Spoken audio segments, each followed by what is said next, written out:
And we are live, ladies and gentlemen. Welcome to episode 51. 51 of Two Dudes and Some Bullshit. My name's Dave McRae.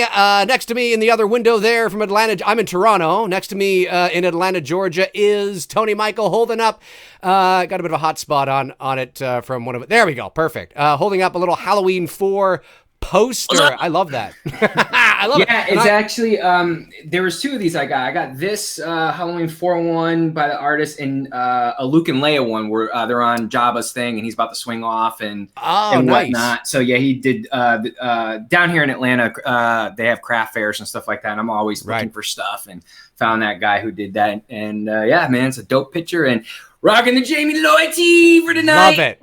Absolutely love it. And of course, here's my Halloween 4, The Return of Michael Myers VHS, baby. VHS Here we go. Novel. Oh, yeah. Now, is your VHS there? That's got is that the Fox, CBS Fox on the side? Yes. Yeah. What they awesome. First originally released back in '89. Yeah, that's right. Yeah, and yeah. And of course, the Nicholas Grabowski. I always fuck up that dude's name. The novel. It's a great novel. Yeah, I haven't read it, but yeah, awesome stuff. Let's just I am pumped. I am super pumped for this. I got the vinyl Howard's soundtrack up there. Oh yeah, I can see that. That's great. Ordinarily, this guy here sits in my cabinet back there, so he just kind of watches me like this, and he's like, "What the fuck's going on? What the fuck's going on?" I will admit, Halloween 4's the promo picture, the one that you get there on the vinyl, it's fantastic. Same one. It's one of my favorite promotional photos ever. Yeah, it's great. It's great, and it's because it's totally smart marketing on their part. 100% false advertising, but smart. Very false, but smart. And it looks great. I mean, it's one of my favorite Halloween posters for sure. Now, before we begin, in case you're just joining us, Tony and I are going to be watching Halloween 4, The Return of Michael Myers tonight. Obviously, as usual, you won't be able to watch it or hear it for obvious reasons, but if you have the movie, we encourage you to watch along with us. I believe YouTube also has it up for free, so you can just kind of... it's on there. Just got to search for it. It's there, though. That's right. Just YouTube Halloween 4, The Return of Michael Myers full movie or whatever, and it will pop up. Now, before we begin, I want to quickly say this.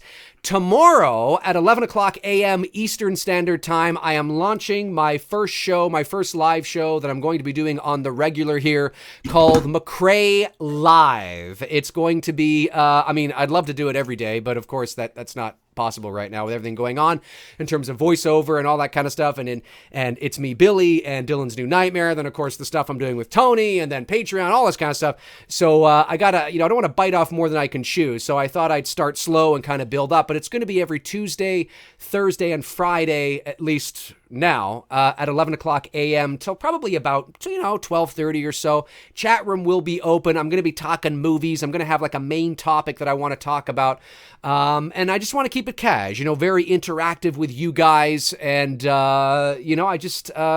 it's the reason why I'm doing this is primarily because I'm beginning to notice as I get busier, I'm beginning to notice that as much as I love doing the standalone videos on my channel that are recorded, which I won't stop doing all together, but I've noticed that they're getting harder and harder to make time for because of everything that's going on.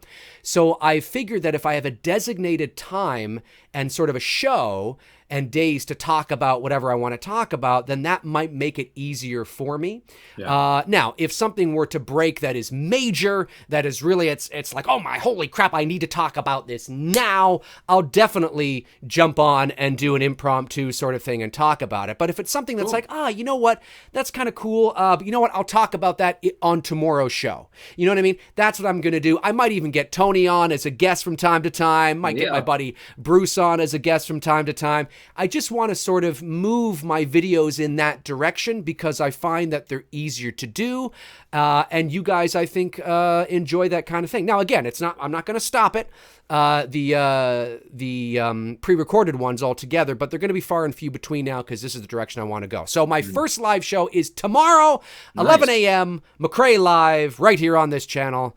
Couple of super chats already came in. Wow. You're just lucky that I don't live in Toronto because I would have totally taken control of that show and I would have called it, hold on, McRae, getting laid. Now, the way I would have framed it, right? I would have had Dave laying on his bed like this. I would have had his girlfriend there with a single rose kind of like, going over his chest with it. Okay. I would have been above him on a camera angle like this, Kubrick style. I'd be like, Dave, I need some more from you. Give me some more. Dave, I want some boy band shit out of you. Come on, Dave. Hey, I love it. Let's do it. That'd be funny, actually. That would be all right. So getting laid. Yes.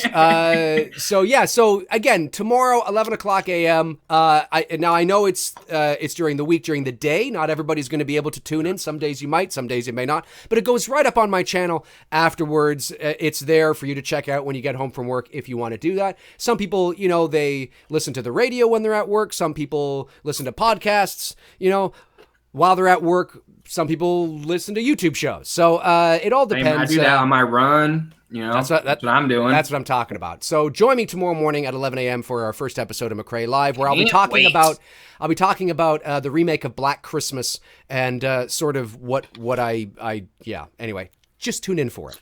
All right, we should get this started. Let's. I'm at the 2-second mark where the film's kicking in. The 2-second. Okay, I have on my screen right now, I have October 30th, 1988. Oh, shit. You're way ahead of me. Oh, am I way ahead of you? Okay. Yeah. It's paused on October 30th, 1988. You are way ahead of me. Way ahead. Give me a second. All right, no problem. Super chat I'm at the Trancas International logo. Badass Ninja, I just ordered my Jamie Lloyd shirt. Can't wait to wear it to work. Awesome. Thank you for the... I love this shirt. It's one of my favorites. Super chat, too. Yeah, okay, I'm there. I'm at October. Okay, awesome. Yeah, I have this one, and then I have a T-shirt like this, which is my hoodie zip-up sweater, the Jamie Lloyd one. You guys have seen me wear this from time to time. Yes. I don't have more that. The newer one. I don't have that, but I got the Halloween. Yes, you got the nice jacket sitting there. We're all and of course my little Nick Castle, Michael Myers. Oh, this is all. Yeah, I just never show you guys. This is always back here on my chair. Just especially like tonight, we're supposed to get down to like the 20s in Georgia, which is rare. It's snowing here right now. Super chat from Spitz. It's my birthday today. Happy birthday, buddy. Happy birthday. I don't like your demise, but hey, man, happy birthday. You went out with a bang. That's true. That's true. David Quintanilla says, he sends in a super chat as well. Time for dinner, wholesome family fun with two dudes. Long live Danielle Harris. Thank you for supporting the channel, buddy. Really appreciate it. Okay, let's do this. Ready to roll? Where's my video? Here we are. We are ready to roll. Here we go. In 3, 2, 1. There's the atmosphere music. That's right. The drone. Not give a fuck. It's still the best opening. Oh, it's fantastic. Any Halloween movie ever. I mean, this just sets the mood, the attitude, the tone. It's October. I feel like I'm in a Midwest farm town, Haddonfield. Like this. They're the only ones who ever get the damn, that aesthetic look right out of all the other movies. Oh, it's fantastic. It is one of, if not the best opening outside of the original. I mean, the original is the original, right? But it's a great opening title sequence with the music and the pumpkin, all that kind of jazz. Yeah. But in terms of the really selling the ominous, insidiously looming presence of something returning against the backdrop of this autumn feel, it's Halloween 4 all the way. I mean, just looking at the surroundings, there's a very dead, cold darkness to this opening. And of course it's accented with Alan Howarth, his score. So, I mean, it's just... And he crushes it. Although, I mean, he's worked with Carpenter, even going back to the original, right? And in the sequel. I mean, not the original, but Halloween 2. Yeah. And I love that you don't get the theme until about a few minutes into the film too. And I was okay with that because he really is setting the tone of this movie, like with those hard, heavy key drops that he's doing there on the low end of the scale, and you're just hearing that boom, boom. 100%, I love that shit. Yeah, exactly. 1 second here.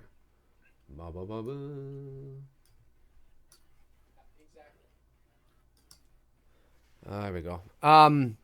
Yeah, no, I agree. And oh yeah, we're getting to that part where that weird guy is. Now, I believe this shot right here was also used in Halloween 6 directed by Dwight H. Little. Yeah. You remove it was You remove the White's name, and there you go. Yeah, it's and there's supposed to be two different locations. Right. So well, another reason why H6 is a shit show, but although I love the I mean, listen, H6 was great with atmosphere and mood. Very good with atmosphere, with the tone and the aesthetic look. No argument there. Yeah. Yeah. I love this old guy. This guy is great. Hey, what's going on? This dude just plays a full nut perfectly, you know? Like, yeah, bro, you're at the right job. Oh, yeah. He's like on cocaine or something. Probably was. It was the late 80s. Now, what movie did Tony and I just do a commentary on, watching that this paramedic here on the left was in? What was it? I wonder if anybody will get it in the chat. The very recent. Here. Very recent, like maybe just, 2 or 3 weeks ago. About that. Jacqueline McEwen says previously on Halloween. Yep, Black Christmas. Black Christmas. No, it wasn't Black Christmas. Oh, that's right. It wasn't. Silent Night, Deadly Night. That's right. Jacqueline got it. Yep. That's right. Silent Night, Deadly Night. She's in there.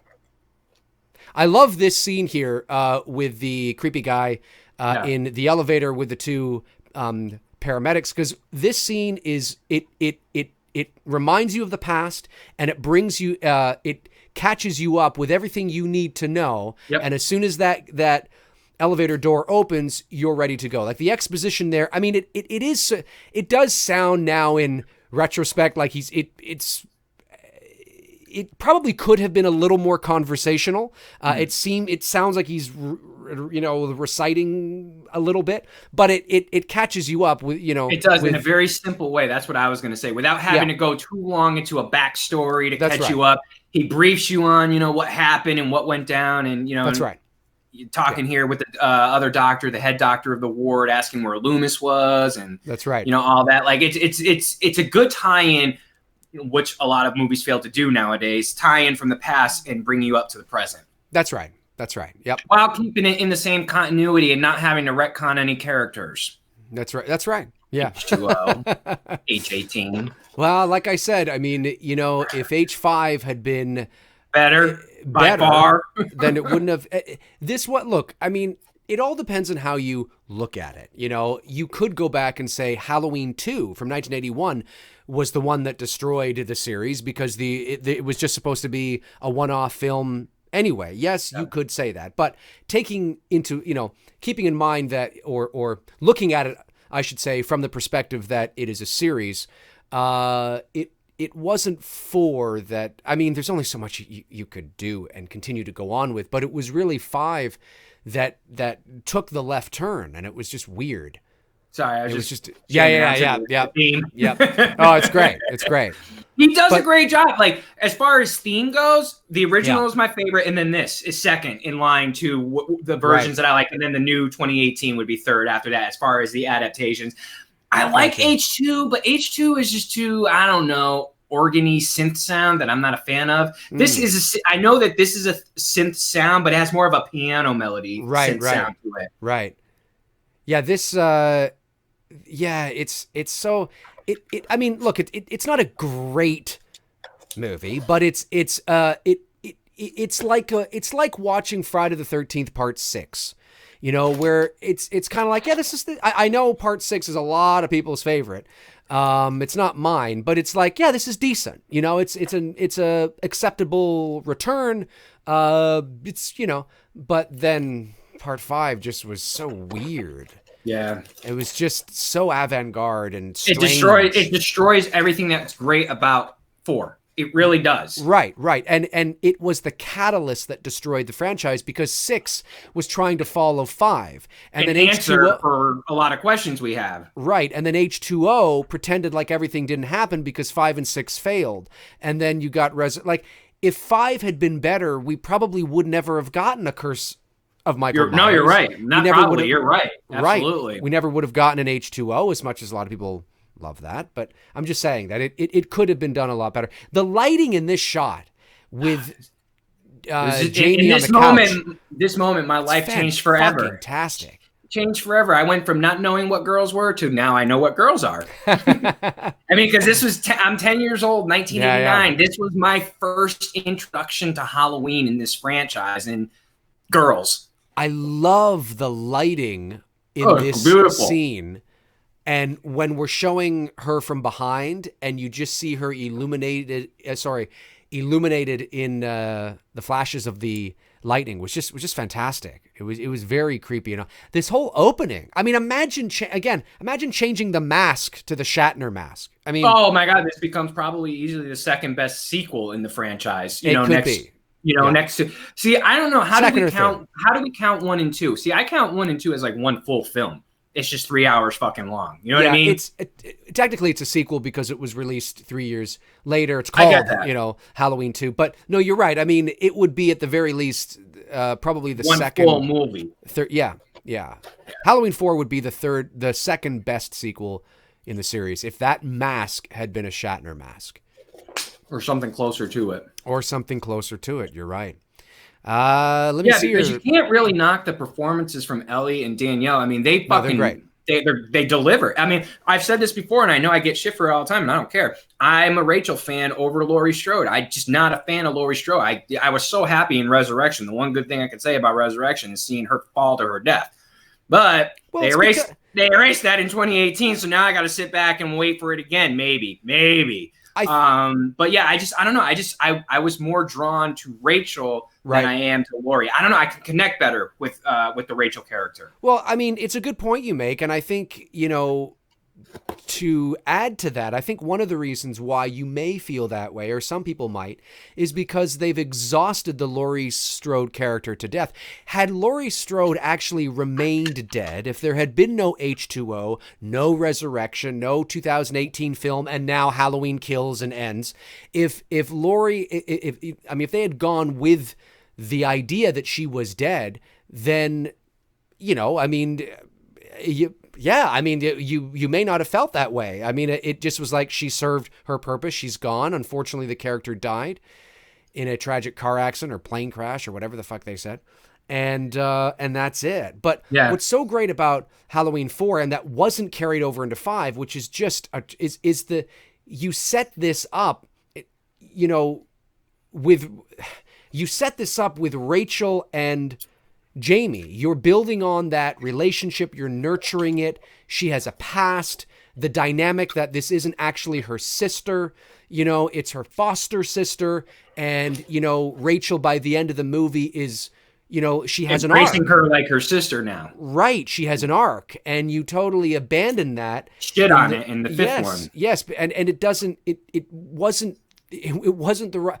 If the movie had been better, if it was earned, then maybe it would have been like, oh my God, she's dead.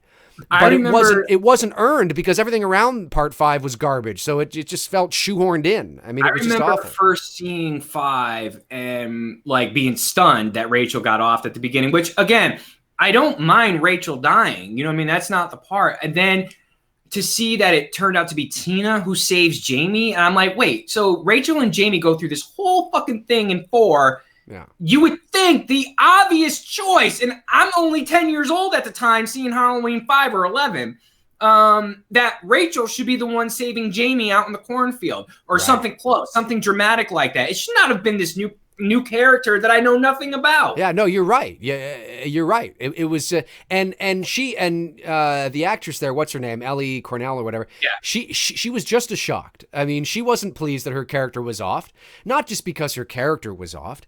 Look, an actor, understands that sometimes characters come and go. Sometimes your character is offed. It doesn't mean that you're necessarily happy about it, but if you read the script and you go, well, this makes sense. It's serving the larger, narrative. It feels earned. I get it. Okay. But I think she was a little kind of like, well, that's weird. I mean, you spent this entire film building. It would have been interesting to see that relationship nurtured further in the 5th film. And because that's your core, that's your, what is it? Nucleus, I guess I should say. I mean, that's the heart of everything you've established in part 4 moving forward. And then once Rachel is gone, it feels, and Jamie is weird in that movie. So she's not a strong enough character yet to sort of carry a film on her own. She needs that complementary, more of adult player. And Tina was just somebody we just met, and her character wasn't, was sort of goofy and weird, which is great, but not for this. No, because I'm always reminded of the scene where Tina and the blonde chick, Sammy, meet up with Tina's boyfriend there outside when we see Michael walking behind them in the court green area, like another annoying scene. Oh, But yeah. the actual dialogue conversation now, at this point, we're supposed to be embracing Tina as the new sister. Rachel's already died.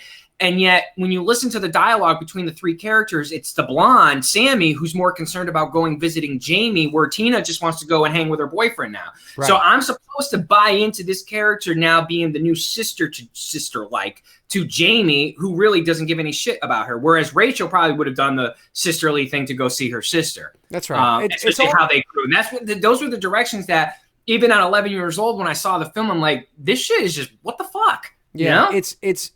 It's understanding character motivation. It's the same thing, and I'm not going to go into it because I'll probably do it on one of my shows. But it's one of the reasons why, at least for me, I can't speak for everybody else, but one of the reasons why the issues with The Last Jedi, in terms of Luke, is that there's creative decisions that were Halloween 5 is the last Jedi of this franchise. It could be because there are good analogy, Dave. I'm giving you kudos on that. Was yours. There are certain character decisions, when you write a character and you establish a character and certain character traits and certain things that character does, and you've established a history, and then you suddenly have them do something or act or behave in certain ways that are not what their character would do, or not, it's not earned, it doesn't seem believable. That is a problem, and you can't just do it because it feels, it has to feel real, it has to feel earned and organic, and Halloween 5 had an eccentric director attached to it, and he was doing unusual and avant-garde things, and it ultimately destroyed the franchise. It did. You know what's crazy to think is that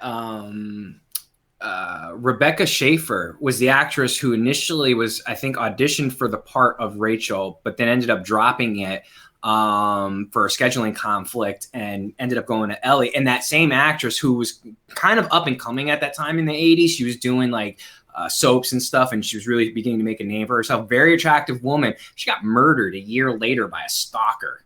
Really? So you just start thinking, like, what if Rebecca kept the role? She might not have. I don't know if Halloween 5 was completely finished by the time she was shot and killed. So it would have been interesting to see, like, if they had, didn't commit with Ellie and went with this Rebecca Schaefer actress, how that would have changed the whole dynamic of Halloween 5. Yeah. You know what I mean? Oh, yeah. Yeah, that would have been... It's kind of interesting how fate plays out sometimes. The idea of having Jamie as a we're talking about 5 here when we're watching 4, but they're connected. I mean, they're so interconnected. I mean, the idea of establishing this story and then moving in the direction of Jamie being a mute and having these psychic sort of telekinetic kinesis, whatever, telepathic. I mean, it just was so, and then stupid. Loomis. There's so much more they could have done. There's so much more they could have done. You could have had. Hey, you never know. There could be 2 dudes and some bullshit out there, maybe course correcting that mistake. It's entirely possible, folks. It is very entirely possible. Yes, that's right. Hey, did I hear a rumor that Melissa Joan Hart also auditioned for the Jamie Lloyd character? Maybe, is that true? It might be. That her and Danielle Harris were the 2 that were going up for the part. Chat room, help me out. Was it down to those 2? It's entirely possible. It might be. I'm not sure. Chat room is there. Hey, Frank the Tank is here. He says, notice how Michael middle initial is M and not A. I did notice that. Maybe his name was Michael Matthews Myers or something. I don't know. Yes, it is true. They are back. Everybody's saying it's true. All it's true. It's true. That would have been interesting. Sabrina the Teen Witch is Jamie Lloyd. Yes, that's She's right. got the blonde hair like Jamie Lee does. That's right. That's right. Yeah, part 5 is a fucking dog shit show of a movie. And the reason why it's dog shit is because it's just, I mean, well, again, we're watching 4. This is one of my favorite scenes with Loomis. And again, it's a great scene. You look at Ellie, you look at Danielle's, and you look at Donald's performance, next to the original. I mean, I know, again, people might disagree with me. I think his performance as Loomis in this film is better than Halloween 2. He's great in 1. His performance in this, when he's on screen, even though it's a short time, he's fucking nailing it. 2, he's not bad in 2, just off by a beat. I don't know. I don't know how to describe it. I think he's great in 2. I think he's great in 1, 2, and 4 here. 5, he's just awful. 6, he sort of redeems himself a little bit. I think he's drunk in 5. Oh, he is. I mean, he's. I think he showed up every day like, right. Okay, I got to do this shit. Get my paycheck. Yeah, it's just he was because he's part of that anchor. He's the you see, everybody in this movie, everybody in part 4 is brand new outside of Donald Pleasance. So Donald Pleasance is your connection to the past. He is your Laurie Strode in this. He's the Laurie Strode in this movie, like Laurie is in Halloween 2018, because all the other characters are brand new. So he's that connection to the past. He's the anchor. And then what should have happened is that in part 5, he continues to be an anchor, but he's slowly starting to pass the torch over to Rachel and Jamie. And that's sort of, I agree. Like, you kind of, I don't mean he's completely gone, but he's getting up there in age. So, there's that sort of, you can see that because Rachel and Jamie in part 5 should have been stronger. Their bond should have been there because we're establishing it here. And that's what you should have done. No mute psychic shit. No, communication with your uncle and uncle, let me, all this weird stuff. I mean, I've always said this. Look, this film, it doesn't hold a candle to the original, and there's various reasons for that, but it's an acceptable late 80s horror movie sequel to this. It does a decent job on maintaining the mythology, at maintaining the enigma and the mystique of Michael without going too far. Obviously, he is Laurie's sister. He is coming back for his niece. So that is, that is part of the canon here. But who he is, what he is, why he's doing what he's doing, is still sort of remaining intact. And then, once you introduce the Man in Black, I mean, it's just, you can't. Garbage. It's garbage. Absolutely garbage. And these are other shots too that that I think about now as an adult that I didn't as a kid. But when I appreciate again the aesthetic look that the DP and what's his name, Dwight Little were going for, because I live out in Georgia. I live out in this type of landscape, and these types of little mom and pop garages and little restaurants. I mean, that's for real. Seeing him pull up to it off of a little small highway that's kind of isolated. That's how I always pictured Haddonfield in my mind. And those are the little things that now as an adult, as a photographer, I see when I watch this movie, and I appreciate more so that they give us that aesthetic look in this film that country, small town, Haddonfield, Illinois. You're bang on. And like you said, I mean, it's established in the opening 2 seconds of the credits, where you get that in the middle of nowhere, ominous, sort of lonely kind of, it's almost like it's, even though Haddonfield is not a ghost town, it's presenting that there's still remnants of the past that still exist, that still loom over this area, not just the town itself, but the surrounding areas. There's a history here, there's a story here, and Loomis is the connection to that history, and that's why his role in this movie is so important. He is the only he's the only one from the original. I mean, even Sheriff Brackett, retired in 1981 apparently. Now, Charles Cyphers, I don't know why he wasn't brought back. Maybe he didn't want to come back, which is entirely possible. Maybe he couldn't. Maybe the writers thought, no, we want to have somebody else. But so I like Bo Starr as Brackett. Brackett's great. Or not Brackett. Meeker. Yeah. Meeker. Oh, yeah. No, he's great. But I'm just saying that, it could have been a decision where Cyphers didn't want to come back, but it also could have been that the writers didn't want to bring him back. They were like, no, we want to show that the town has moved on. And maybe, even though we don't know why Brackett retired, maybe the residual effects of what happened in 1978, because he wasn't that old. He looked like he was in his 40s. He could have been a sheriff for, 20 more years. Maybe he... because of the death of Annie, and he retired and moved away. But it's just, I like the setup in this movie. I agree. It's a slower burn.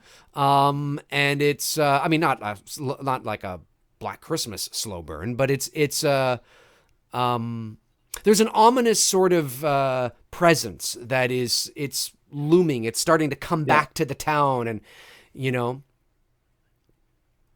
Super chat from the Boogeyman is Coming says, "Hey Dave, would you ever make a video on the 2006 Black Christmas?" Probably not. Thank you for the super chat though, buddy. I appreciate it. R says, "Where are you guys at the movie?" Even this, when Michael's like going off, and you just, again, I look at the scene and the surroundings and whatnot. Just, they really did a great job at like setting this out in that Midwest, like that. You know what I mean? That feels like the Midwest. You know what I mean? The flatlands and the country and shit. Those are little where things. are you? Where are you? Well, now Jamie's coming out of the classroom. Okay, I'm just going to say. Yeah, she's out of the classroom. Sorry, we are at, I'm 22 minutes and 47 seconds in the movie. That's where I am. Jamie is leaning against a tree right now. And you're way ahead of me. Am I way ahead of you? You're like a minute ahead of me. What? How's that possible? Yeah, you're a minute ahead of me. I don't know how that's possible. The kids are teasing her right now. Oh, geez. Yeah, no. Okay, you know what? I'll... Hold it for a moment. I'll tell you when I catch you. Okay. I'm right by the tree. Okay. So she's leaning against the tree. The kids are teasing her. She's running out. Daniel Harris knocks this scene out of the park, by the way. I don't want to undermine this and forget to not mention it. Her performance here at a young kid, showing her, going through that anxiety and crying because she's being teased by these kids and whatnot. You can't underestimate that. That's a solid performance by a 8-9-year-old girl at the time. Good. You know what I mean? She's very good. And very believable. And tree. She's up against a tree. Okay, great. Hitting play. Telling her she's okay. She's okay. Okay. She's okay. Yeah. Car starts to pull up here. Yeah, okay. Now, I know people say that's Lindsay, but I ain't buying that shit. No, listen. The original intention of the character in the car sitting with Jamie and Rachel was that this was going to be Lindsay Wallace. Yeah. Because her name is Lindsay, right. and I think that was sort of the intention. Now, I have two issues with this. The first issue is that I'm sorry, but it's the same way that I feel about deleted scenes. In my mind, deleted scenes are not canon. Okay. Right. Deleted scenes are deleted scenes. That doesn't mean they're not good or interesting, but in order for something to be canon, it has to be released within the theatrical or the official cut of the movie. And if it's not presented in the official cut of the movie, then it's not canon. That doesn't mean it's not interesting or fun to look at, or maybe it should have been canon, but you can't just arbitrarily start taking things from everywhere and seeing it how it fits. There's not your canon and my canon. There's canon, and that's it.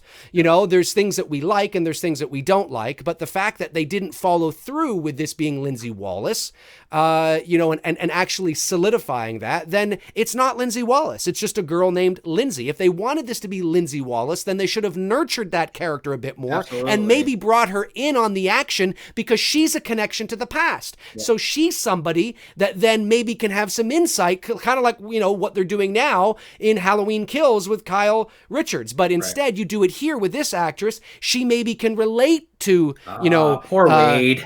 Jamie. Yeah, fuck off, Wade. Poor Wade. But she can relate to Jamie then because she can understand, and maybe she's there as that sort of, I know what you've been through. Which one of these morons is supposed to be Tommy Doyle? I have no fucking idea. Isn't he supposed to be in there in this sequence or something? I thought Tommy and Lindsay are in this. Yeah, maybe it's that guy there. I don't know. But you see, that's the thing. The same thing. It's the same. Here comes the fuck off, Wade. Fuck off, Wade. Don't you like my sexy voice? But but it's just I don't. They didn't follow through. They didn't follow through. And you can't just call somebody Tom. Like, you can't just say that, even though we never found out what that guy's name is, oh, that's supposed to be Tommy. Well, then put it in the movie then. Make me, even if you don't have the entire thing that's built around it. It's still there. It is. But, you can't just say that this was here. Oh yeah, by the way, that's Tommy. But in the movie, it's never said that it's Tommy. He doesn't have any words, or he says one thing or whatever. Oh, but that's just supposed to be Tommy. Well, then put it within the story. Have a scene where he says, I remember something that happened to me years or whatever the case is. You can't just, because then it doesn't mean anything. Right. And it doesn't, so because it didn't follow through with it, and after the fact, when you hear the director saying that, well, that is supposed to be Tommy well, Doyle? you know, well then make it so. Because you would think that Tommy Doyle would have more of a significant connection to Jamie since that's Laurie's daughter. Well, that's exactly what I'm talking about. That's exactly what I'm talking about. You know, and it's By the way, where are you at? Is Jamie flipping through? Yes. Okay. Just making sure and she got the clown costume now? That's right. All right, cool. Wade and Rachel are kissing. But it's just one of those things that I feel strongly about. It's this little, you know, like I said, it's the same with deleted scenes. Deleted scenes are not canon. They weren't in the actual film. They're deleted for that doesn't mean they shouldn't have been in there, or maybe you wouldn't have liked them in there. But if they're not in the movie, then, you know, I mean, there's no, you can't, there's not a subjective canon. There is canon is objective. You can quantify, you can measure it. You know, it's so in my mind, okay, maybe that was their intention, that this was going to be Lindsay Wallace, but because you didn't say anything, well, and nobody watches the movie. If you didn't know about all the trivia or the, you know, director saying, well, that was our intention, and you just watch this movie without knowing any of that, you would not know that that was Lindsay Wallace and Tommy Doyle. And if you would not know that, then it's not them. Then it's not, I mean, that's just dumb. Yep. That's like, just put a person in the background and say, oh, hey, that guy over there, that was supposed to be Brackett. The guy over there. Oh, fuck off. It's like the example of like Star Wars. This book, you know, The Dark Lord, Rise of Darth Vader happens moments after Revenge of the Sith. While it's not canon to the movies, it's an extension to the stories. You know what I mean? So it's not like, it's like this, you know what I mean? Like with this version of, you know, Lindsay and Tommy, I don't consider it canon either. Maybe it's an acknowledgement to the characters, but I don't consider it that's the canon storyline of where Lindsay and Thomas are at this point. Well, I agree with what you're saying, and I guess, but my point is that if you see in your book, you know it's Darth Vader, and you know that all these stories. Like if you didn't know, you wouldn't watch this and go, oh, that's Lindsay Wallace. You wouldn't know that. You wouldn't go, oh, that kid there that doesn't say a fucking thing, that's Tommy Doyle. Well, how says who? What, the director in some interview said, oh, I just was thinking of doing that. Well, then you should have followed. It's not. It's well, but it kind of it doesn't mean anything. It's just some blonde kid in a store. It doesn't mean anything. You know, like it's you know, then make it known. If you want it canon, then make it known. You know, because right now it just looks like a blonde. And why would Lindsay not have some sort of part in this? Yeah. You know, especially knowing Rachel. And then in part 5, Lindsay's nowhere to be seen after knowing what Rachel's been through. Yeah. Like, where is she in part 5 then? Right? I want that sign. I want that highway sign of Eaton, Haddonfield, in Chicago. Yeah, that would be cool. Super chat from Chris Baber to the channel. Thank you, buddy. Much appreciated. Another super chat from Mark Warling says, best scene in Halloween 4 for both of you. Rooftop. Rooftop's a great scene. I love the dream sequence sort of at the beginning, too. That's good, too. You know, when he sits up behind the bed and turns, and that whole thing was really great. Speaking of dream sequences, fun fact, during that whole thing that happened with Rebecca Schaefer and Ellie, and how Ellie ended up getting Rachel, Ellie actually auditioned for the role of Kristen in Nightmare on Elm Street Part 4. She could have, so you think about how fate could have probably played itself out. If Rebecca kept the part as Rachel, what would they have had? Halloween would have been in a very real weird position because you would have had to recast someone to play Rachel in Halloween 5 because Rebecca gets killed less than a year later. And Ellie goes off and does Nightmare on Elm Street. I don't think it would have helped her. I think what helps Ellie is the fact that she got Halloween 4, that the fates played out for her in that way. That's interesting. Yeah. That's interesting. I didn't know that. You learn something new every day. Let's see here. Aaron Anderson says they should have a scene where the sheriff's daughter gets bent over and plowed. Well, I think they did. I think it was deleted. Yes. No. I've been hunting the bastard. Yeah, and yeah. You can't kill damnation, mister. Yeah. Hey, did you know that guy in the old truck there, he's supposed to be the graveyard keeper from Halloween 1? Hey, I'm just saying. I'm just fucking... Is he? No, of course not. But that's how ridiculous it can be, right? If it's not said, if it's not actually... Nobody watches a movie and, you know, cameos are known. Like, you know that's who it's supposed to be, not after the fact. The river... He's beautiful. I think they should do. I like your singing. I think they should do a spinoff with that guy and Mr. Riddle. Yeah. Mr. Riddle is 87. He can still talk or still watch. I mean, still and talk. I love this added element of the kids throwing toilet paper. We did that shit back in the day. We threw toilet paper on the trees and stuff like that. You know what I mean? Like, I love that they added that element into that transitional shot to where now you see Jamie brushing off the dinner plate.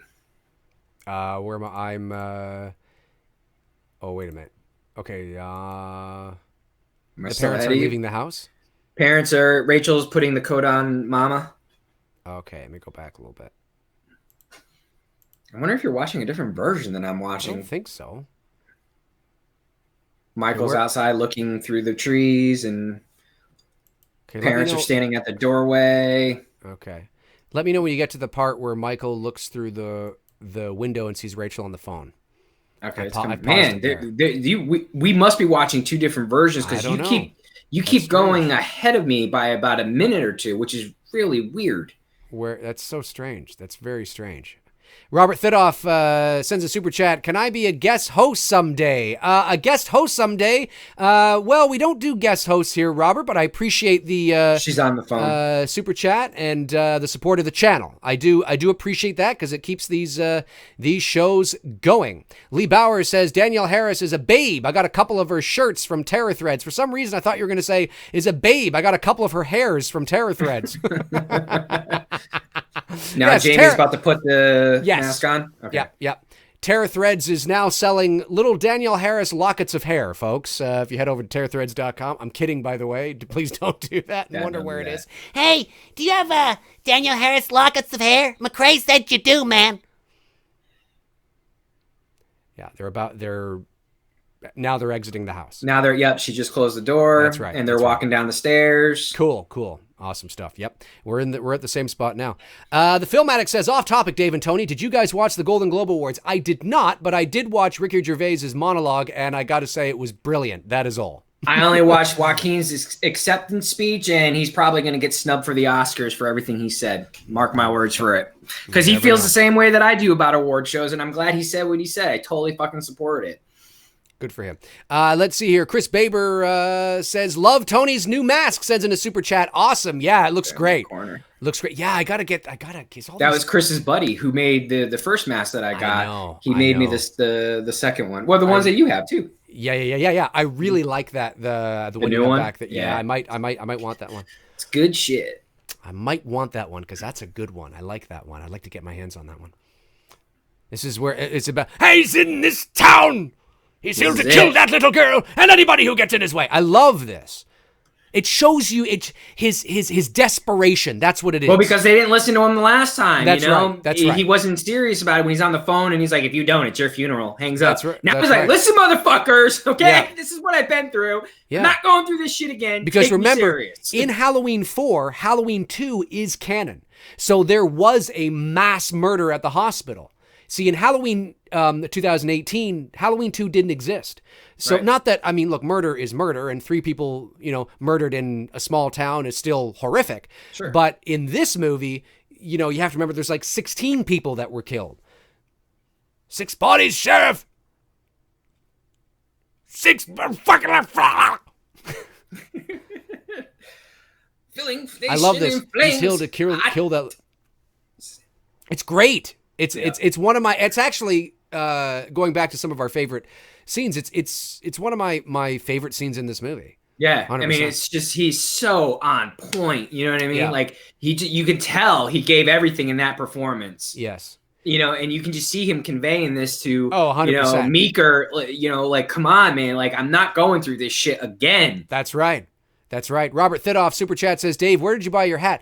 Oh, this hat. Yeah, I keep forgetting the name. It's like Pepsi, an independent, or not Pepsi, Dr. Pepper. Yeah. So it's I don't know if it's an Etsy site or it's something I forget. Maybe somebody in the chat knows. I keep forgetting. It's like a little independent site. Somebody who makes a bunch of them, like Friday the 13th or whatever.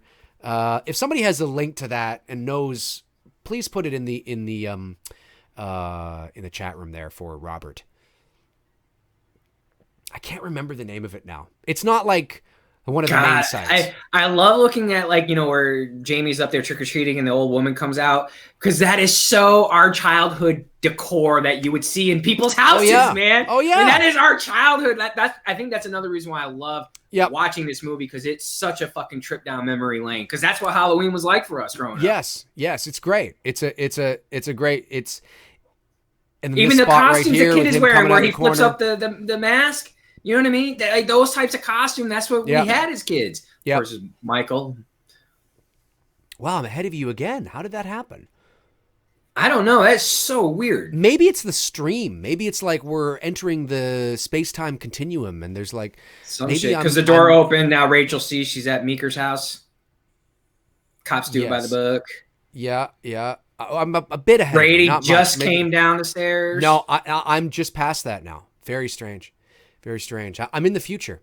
Chad the Dad says, "Hey Dave, do you plan to make sequels to your fan films?" Sequels to my fan? No, I don't. I'm totally focused on It's Me, Billy right now, which is my Black Christmas fan film I'm in development on, moving towards pre-production this spring.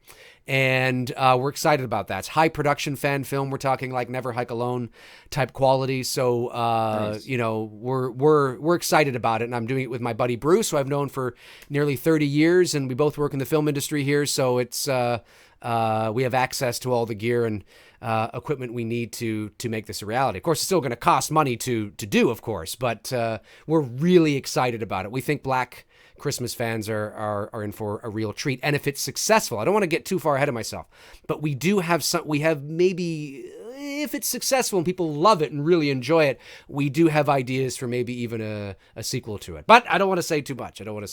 So cool. Where are you at? Rachel's looking for Jamie, freaked out. Yep. It's where I am. Now there's the TV on in the bar. Okay, now we're lined up. Weird. That's so weird.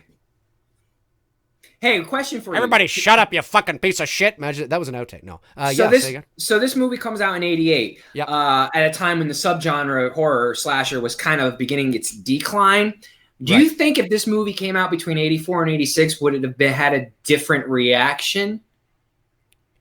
Yes, I do. Even though it had new cast, obviously, it would be totally different. But if it came out during the height of the slasher craze between that 84, 86, do you think it would have been viewed entirely different? Yes, I think if this movie had come out even like, let's say between 82 and 86, you know, somewhere in there. Yeah. Yes, I think it would have done better at the box office, and Michael Myers was relevant. It would have kept Michael Myers in the pop culture because, again, not that this movie wasn't, I mean, it did fine. It wasn't a huge, gigantic success. It made its money back. It made its money back, made a little bit of money. But again, it's 1988, and I mean, I've said this, I can't stress how important this is, and Tony knows this as well, and anybody our age and older knows this, that Michael Myers was virtually non-existent in the 1980s. Freddy and Jason were your icons. They ruled the decade. Michael died, quote unquote, in Halloween 2, which was 1981. And then there wasn't a Halloween Michael Myers film again until at the end of the decade in 1988, 7 years later.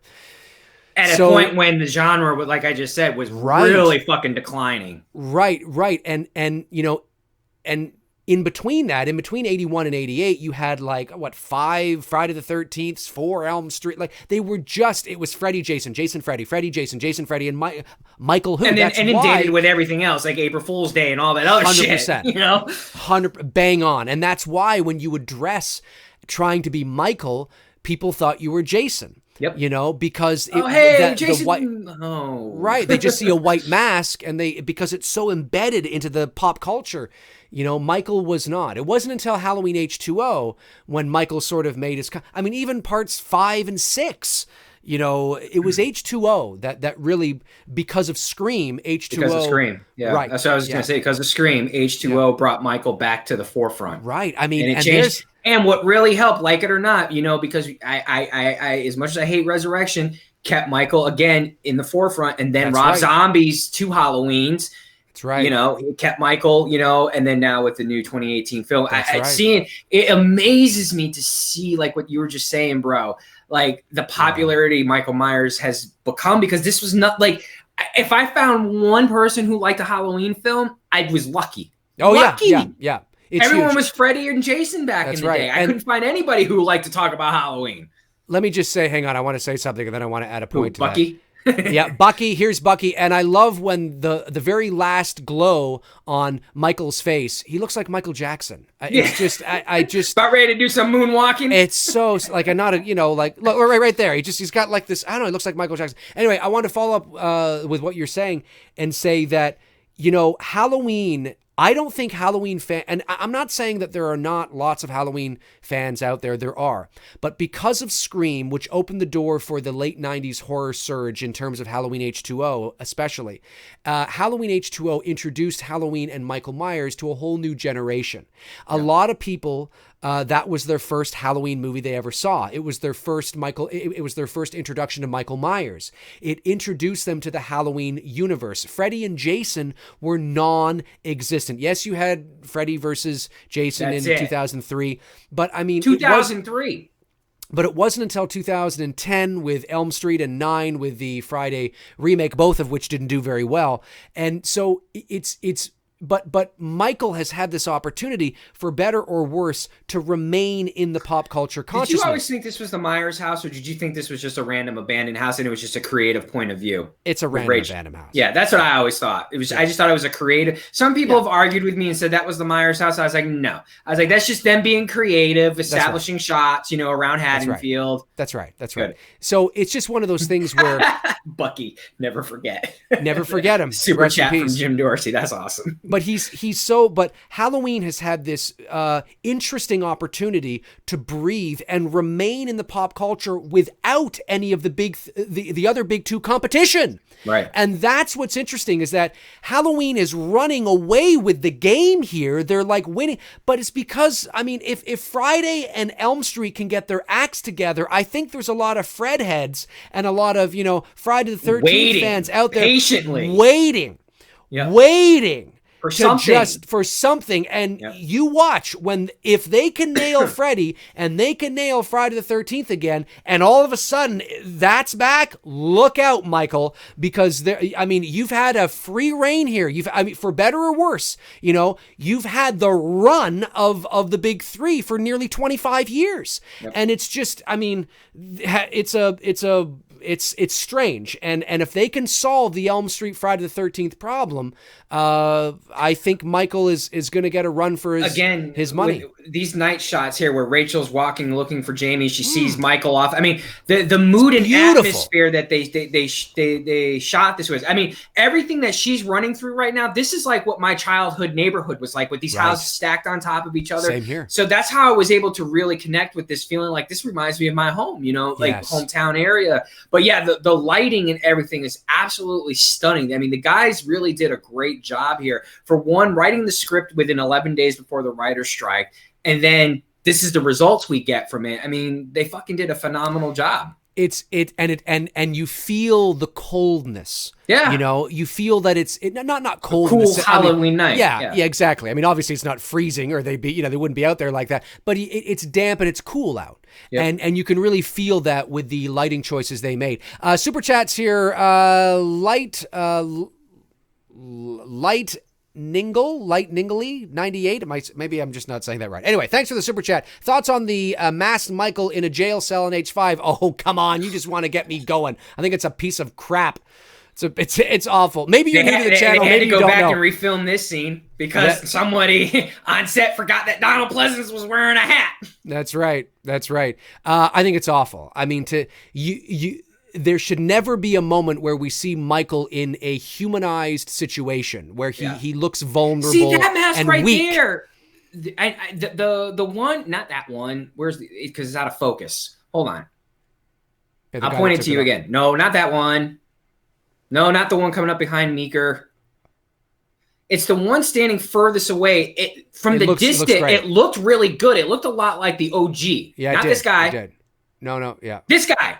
This guy standing near the house. The way they did the hair. It looks fantastic. Why didn't you use that fucking mask? It does. No, you're right. It does. I've always thought that. I forgot about that in this scene. It looks really good.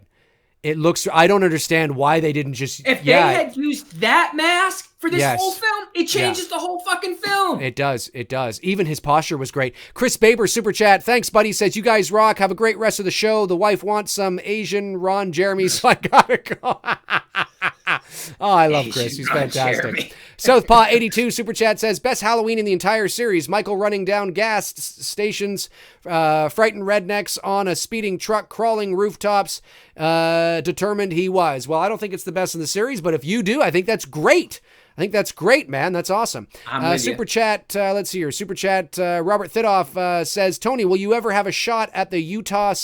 Will you ever have a shoot at the Utah sites? Oh yeah, eventually I'll make it out to Utah to the filming locations and whatnot. I think the Jamie Lloyd house just went up for sale and sold recently, not too long ago. I think it's like all white now too. The other thing, like they remodeled it and it's white. Cool. But yeah, at some point I'd like to go out to the filming locations for Halloween 4 and Halloween 5 because they was filmed at the same locations. Nice. Robert Thidoff says, thank you both for turning me on to Black Christmas. You're very welcome. Hope you enjoyed it. Let's see here. JJ says, how long do you think they should wait until they revamp the Halloween franchise after Kills and Ends? Also, where do we go from here? How long they should wait? Just let it go. Like 60 years, 80 years from now when we're dead and gone and I don't have to witness it. Like really, look, it's a business and we know that. But at the end, from an artistic perspective, why the hell would you reboot Halloween in 3 years or 5 years or 10 years? Are you telling a different story?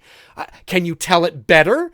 I mean, it's not a film that's heavy on the, visual effects or anything like that. So by the time we're 80 and 90, I think they'll redo it. By the time we're that age, I can see them doing it. Or here's a novelty: come up with something new. It's crazy, I know. What, a new arc? No, a new villain, a new killer. Oh yeah, no man. I agree and where do we go from here? In terms of the story, I just think you need to let Michael rest and just let it go for a while. Just, give it time to breathe. Give time for people to be excited about a potential return.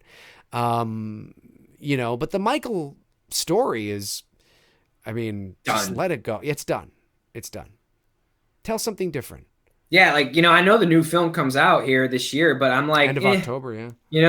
I'm not like, I'm going to go see it, but I'm not like, you know what I mean? It's just, I think because of the bad taste 2018 left in my mouth, it's just, I understand. I'm looking forward to it in the sense that I look forward to all Halloween films because I like to see what they do and how they approach it and will they do things that I think are needed and all that kind of stuff. I have a feeling I'm going to enjoy Halloween Kills more than I like the 2018 film. And the reason for that is because, of expectations. I now know what to expect because I understand, I can see David Gordon Green's style, his approach, how he handles things. So I sort of know what to expect. Robert, where did I get my shirt, bud? No, this isn't, I was going to say Cavity Colors, but no, it's not them. And it wasn't Terror Treads, whatever they're freaking called. And it's not Fright Rags. It's one of those big ones, though. Who's the other one there? There's another one. Terror Threads, Fright Rags, Horror Merch? I think this might have been from Horror Merch. Okay. I think this was where, if it's not Horror Merch, maybe it was Terror Treads, whatever they're freaking. Maybe it might. Yeah, it might have been them because this does look somewhat like their artwork that they do. It might be. I don't know. I liked it because I like the red composition. Yeah. The gray. It's nice. So yeah, it's nice. Ted Hollister, another poor victim. Fucking Ted Hollister. Fucking Ted. Let me see. Even the movie guy says, honestly, I'm not too excited for Halloween Kills and Ends. Aaron Keller says at Dave McRae, Rob Zombie could direct a remake again. I don't think Rob Zombie wants to go anywhere near Halloween anymore. So either. Although I will say this. Okay, I will say this. I watched the documentary here recently, the 5-hour one or 4-hour one that he does for his Halloween, the first one. He really does put his heart and soul into that. And you watch the work that these guys, put together with that first reboot. I just wish he would have taken a beat or two for the second one. I think the second one hurts his first one because I do like his first film, the first Halloween that he did. I like his approach. I like what he did. Malcolm McDowell was fucking great in there. I like Scout as Laurie. I thought everybody was casted perfect. And watching that documentary again, I really appreciated the work that Zombie was putting in there. So I don't like to shit on it. The problem is that he shit on his own work by delivering us Halloween 2 and his version of Halloween 2. And it's like, I don't know. But I don't think he wants anything to do with this franchise anymore. No. But you know what's disappointing about Rob Zombie is the sense that, listen, I don't like his Halloween films at all, especially, part 2. But, I will compliment him on the sense of that he certainly made his Halloween his own, right? While still, having an essence of what was there in terms of and I say that very loosely because obviously there's very little in terms of the approach. But what I think is unfortunate about Zombie, because I would like to see him play in a normal playground. And what I mean by normal is that Rob tends, first name basis. Are you guys BFFs? Yeah, we are actually. Yeah, we're going out to dinner tomorrow. But Rob Zombie tends to be, we know the world he plays in. I mean, he plays in the trailer park, hick, trash, where every fucking movie he does has he casts the same people. He casts his wife all the time.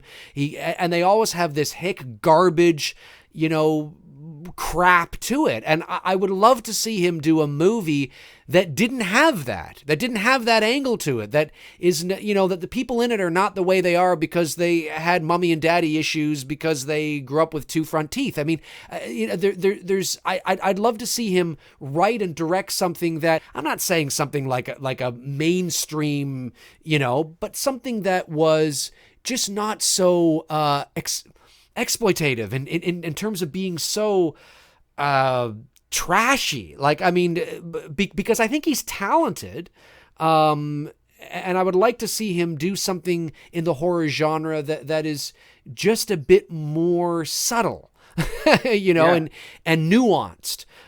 Because his movies are all, they're just not my taste. He's a torture porn. It's just, I don't know. I just find it hard to believe that that's just that's it. I mean, you don't want to do anything else. You don't want to broaden it out a bit. I mean, but then again, he was a musician. He's got his look, He's got his look. He's got his aesthetic, and that's great. And there are people that love it.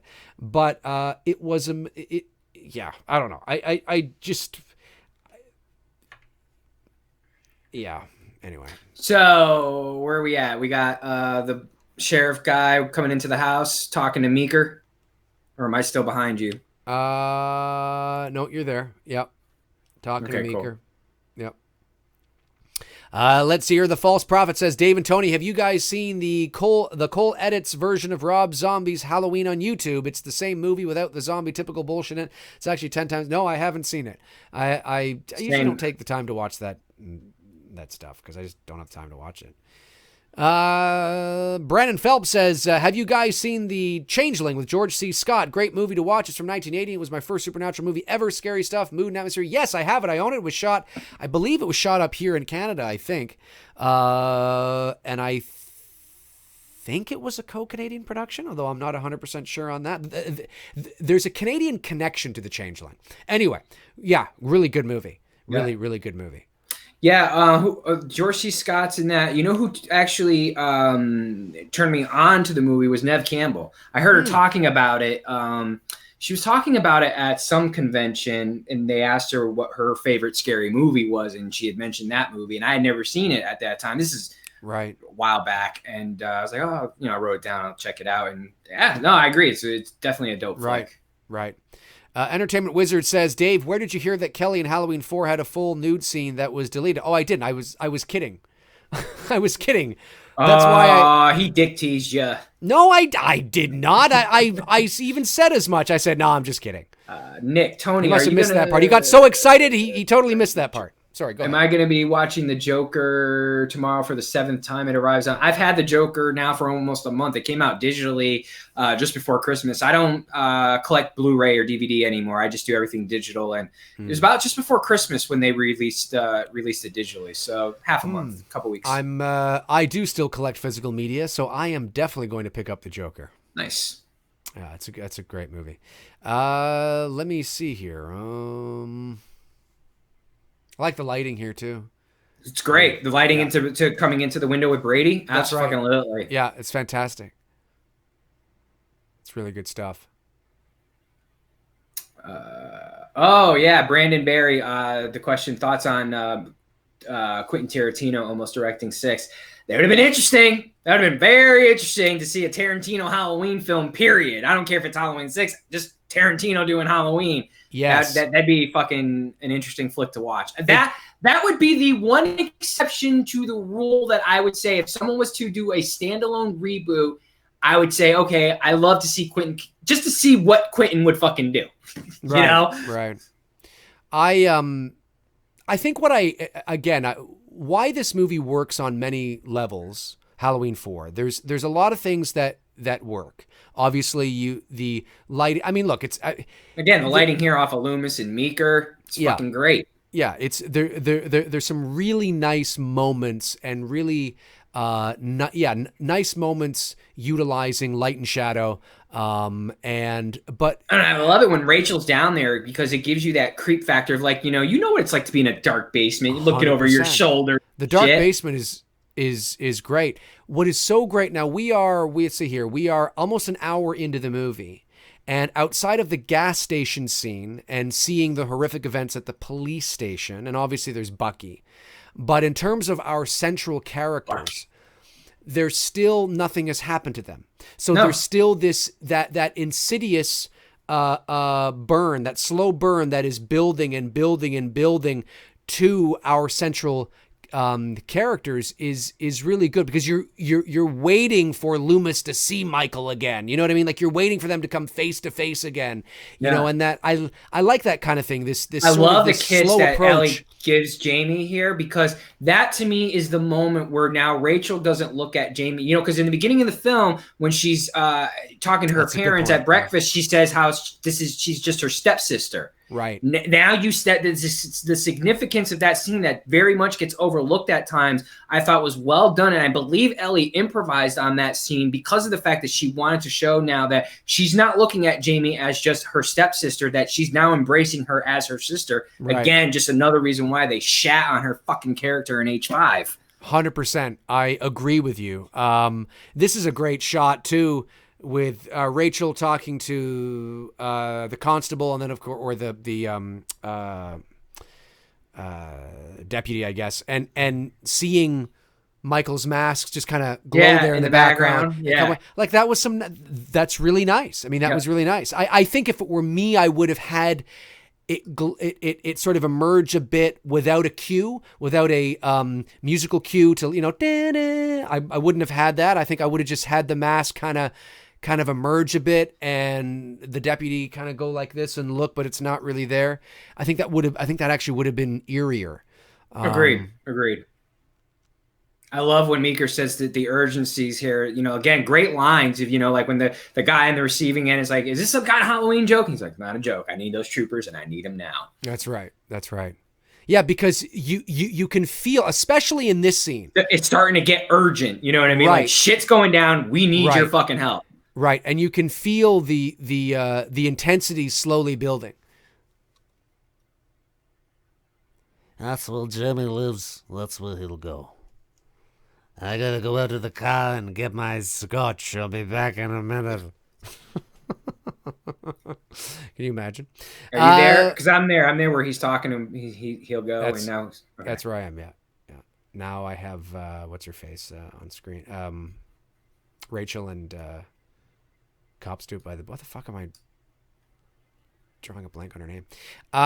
Mike Ski says, "Hey Dave, while back you were talking what is about Meeker's the brother-sister daughter's connection." name? For some reason, I'm blanking. I'm blanking on Meeker's daughter's name. Holy shit! And I've seen this movie like a million fucking times. Yeah, I can't believe this. Hey Dave, while back you were talking about the brother-sister connection. Halloween 2 unnecessary. I actually made a fan cut of the movie and took that out, and I agree it's a much better film. Well, there you go. You see, Kelly. That's right. Kelly Meeker. Kelly, such an 80s name. Don't you mean what you do best? Oh. Don't you mean what you do best? I told you. Have some coffee. Here comes, have some coffee. Oh yeah, fucking. She should have just thrown that coffee in her face. I know, but no. I like how Rachel does it subtlety. That's like mic dropping. Instead of throwing it in her face, she just said, psh.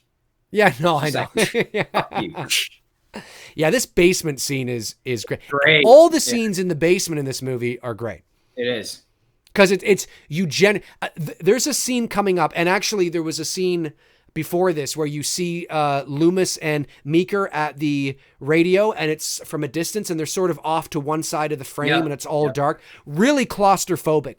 And there's a scene coming up here soon where I believe it's more straight on. I don't believe Rachel is in the it's almost the center side. frame dish. Yes, and but you see the blackness around her, and I don't know if we're tracking in on her or not, but you really get a sense of this claustrophobic sort of feel, and I love that because it's like the darkness is starting to sort of surround her and move in on them, and it's just I love that. The lighting just all around the house, even like with utilizing the fireplace of the lighting here on Jamie in the bedroom. You know what I mean? Like everything is just lit perfectly. You feel like this is inside someone's house. I don't feel like I'm inside a set, even though they are on a set. Right. I don't feel that way.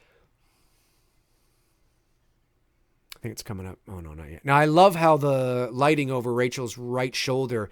Oh, yeah, just kind of like the window lighting from the moon, Yeah, now your eye naturally is drawn to that, almost as if you're expecting to see somebody there or enter frame there, which you don't. And that's great stuff. And again, even the way Ellie's playing this is that, that kind of like looking around like in the dark of a basement, creeped out. Like, everyone can fucking relate to that, Yeah, yeah. Now, isn't this person in the chair here? This is not George P. Wilbur. This is, what's his face? The other Morgan. guy. Morgan, right? Tom Morgan, I think? Something like that. Chat room will let us know. They're always on top of that shit. That's who it is. And the mask. It's an all right kill. I mean, Kelly's death. I mean, it's creative, shoving the shotgun through her. I believe this is the mask too. It still has the small eyes. Yes, you are right. I don't think they cut the eyes out of this. What the fuck were the who is their yeah, he's got squinty eyes. I actually like his posture for Michael better than George P. Wilbur. Dum. That's cool. Yeah. I like how the mask sits on his face. I actually would have, even though that actually looked all right. Like looked no, it's not bad. Like that was actually kind of weird. That was not weird, but wait. Did I just fucking miss it? What? The scene where she's in the dark and it. No, it's right here.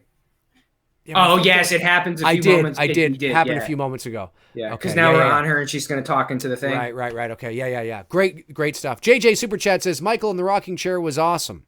Definitely, it's a creative kill. Yeah. But what if nobody had come down? Would he just have continued to sit there? What if nobody came? He just continued to sit there. He would have turned into old man Charlie Bulls. That's right. Oh, and the way Ellie's fucking just goes into sheer panic mode, just fucking. Oh yeah.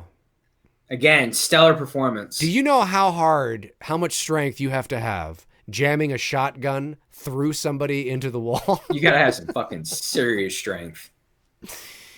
Yeah. I love this. Now you can feel that ding, ding, ding. Now the pacing is really starting to get urgent. That's right. Chassis Smith says that Dave and Tony. I love that build though. It's good. It's such a great build because now we're at this is it. Shit's going down. Oh, 100%. At Dave and Tony, when Jamie is lying in the coffin and Michael is looking at her, do you think because she is Laurie's daughter, he is seeing Laurie and not actually Jamie? I don't know. I haven't seen that movie in so long. I know what you're referring to, but that's in part 5, right? Yeah. Yeah. No, I don't know. It's a good question, but who knows? Is there another key? I don't know. Here comes George. Yeah, let's shoot a fucking deadbolt with a shotgun. George P. Wilbur coming up. Did he already shoot? Are they going up the stairs right now? Yeah, he's going up the stairs right now. He's having trouble with the shotgun. Oh, you're already there? Jesus, you got ahead of me again. Weird. That's so weird. I wonder why that's Is happening. Michael walking up the stairs? Yep. Now? Still walking up the stairs. Dun. And I love that old subtlety of the shaped stalks. He's not going full into it, but you can hear it subtly in the background. That was a smart choice. I like that. Right. Hey, man, Brady. At least Brady goes down swinging. You know what I mean?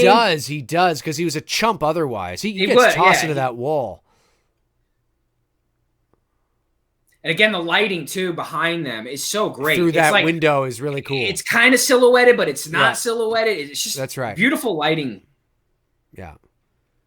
Yeah, it is. There are some nice moments utilizing the shape. There's moments here, like against here, where I think we're seeing him too clearly. We're seeing all of his mask. I think it would have worked better if we had just seen one side of his mask and one side of Brady. I think that would have been more striking and more in line with Michael's the character of the shape. I agree. I think maybe we're just it's too much. There's too much. Yeah. Just have it fall on him. That would have been, can you imagine that? And maybe silhouette it, like maybe actually have him lifting him up against that and go for like a master shot down below with him holding him up in the air. That would have been really cool. This arguably is probably my favorite scene. From this moment all the way through the rooftop scene, it's just, I love the urgency. I love how it's acted by Danielle and Ellie. The music of, Howard, it's just starting to come in. Dun, dun, dun. That's right. It's such a well-made scene. And originally, for those of you that don't know, they were going to have this rooftop on fire. Yeah. Which would have been interesting, but I think it would have been too much. Yeah, it may have been. I think what they did here is just enough. Yeah. Oh, yeah. Oh, it certainly works. But that fire thing would have been really cool to see. Ellie cut herself really bad, from my understanding, on this sliding down. She really cut herself good. Wow. But she fucking trooped through it like a trooper. And this roof, I believe now, obviously, this is not they're not actually on the roof of a house. This is only about, what is it, like 4 feet off the ground, I think? 4 Something feet, like that. Like this camera perspective, though, it gives you the illusion, man. It's movie magic. It's all in how you shoot it, 100%. And then when you have them look over the edge and then you cut to, a high shot of it works. It's totally believable, 100%. Super chat comes in from Jim Dorsey. How do you feel the Halloween franchise would be viewed today if H4 was the last film of the series? Very different. Very differently. Very differently. Probably a lot more positive. Because this would have had a definitive closure. Do you know what would have been interesting? If this had been the last Halloween movie, think of the era we're in now. Would it not have been really cool now, 30 years later, to see a sequel to that movie, but with an adult Danielle Harris? Absolutely. Think of that. Changes the whole fucking game. Changes the whole thing. I would be if Halloween 4 was the last one, there was no 5, 6, H2O, Resurrection, Rob Zombies, H-Kill, or whatever. And all of a sudden, in 2019-20, they announced that Michael's going to come back. They're doing a sequel, and it's Danielle Harris that returns. That would be interesting. Absolutely. That would be interesting. And you could still bring Jamie Lee Curtis back. Absolutely. That's what I was just going to say. You could still bring Jamie Lee back. I fucking love this, man. When Michael comes up behind Rachel and the music's playing. Yeah. I mean, just the way they built this scene and the tension is so fucking good. It is. Now, think about that. And then you have her revisiting actually Jamie and Laurie on screen together in the roles you've always wanted them to see. It makes sense then. Doesn't make sense now. Doesn't work now. That would be really cool. Super chat from Mythic Thunder 115 says, will you guys ever review Dawn of the Dead 2004 1978? We'll love to hear your thoughts on this. Yeah, we're definitely going to do a couple of those at some point. For sure. I mean, just everything juxtaposed. You got Rachel hanging for her life now. Jamie's dangling on the other side. That's right. I mean, just so much is going on, but it's not too much. If the roof was on fire here, I just think it would have been too much. You're wondering, shit, is Jamie going to get fucking down or not? And then Rachel falls down off the top of this fucking unconscious. You're like, what the fuck? And of course, that's a great silhouette shot of Michael. That's how Michael should have been in the house, like you were just talking about. Right. How he was silhouetted there. Perfect. Right. Yes. And also too, maybe you're right in the sense that the roof on fire may have been. Look at this. Oh, I think I'm a bit ahead of you. Or Michael's just walking in the frame. Watch this shot coming up of Jamie running along the sidewalk with the moonlight coming through the trees and the house on the left. It's striking. It's really good. I don't know if you're there yet, but it is I'm getting there now. She's running up the street. Watch this shot. Look at that shot. It is Michael beautiful. just came around the tree. Okay, watch. It's coming. And then there it is. Yeah, she's Oh my silhouetted, God. perfectly silhouetted on the street Isn't light that in the house, beautiful? everything. Oh, absolutely. She took a shitter right there. I think she really did, and they kept that in the film. They might have. But maybe the roof on fire, maybe it would have been too much. Maybe you maybe if the climax of the film had been different, that would have been your climax. Or they're also thinking too that maybe, fire was in part 2, fire in part 4. Obviously, there's a logistical thing and safety issue as well. I love how now she just walked into comes Loomis. out of nowhere. Yeah. Everybody's dead. I just want to go home. That's so what a kid would say. I just want to go home. Oh, yeah. That's exactly what a kid would say. Yep. Super chat from Chris Baber says she has some Tig O biddies. I love it. Oh, this is where we get Surfer Michael. I swear to God, how do you have a full production crew and nobody spots the fucking blonde hair? Like, for real. Talk about sleeping on the job. Everybody on set failed that day. Oh, he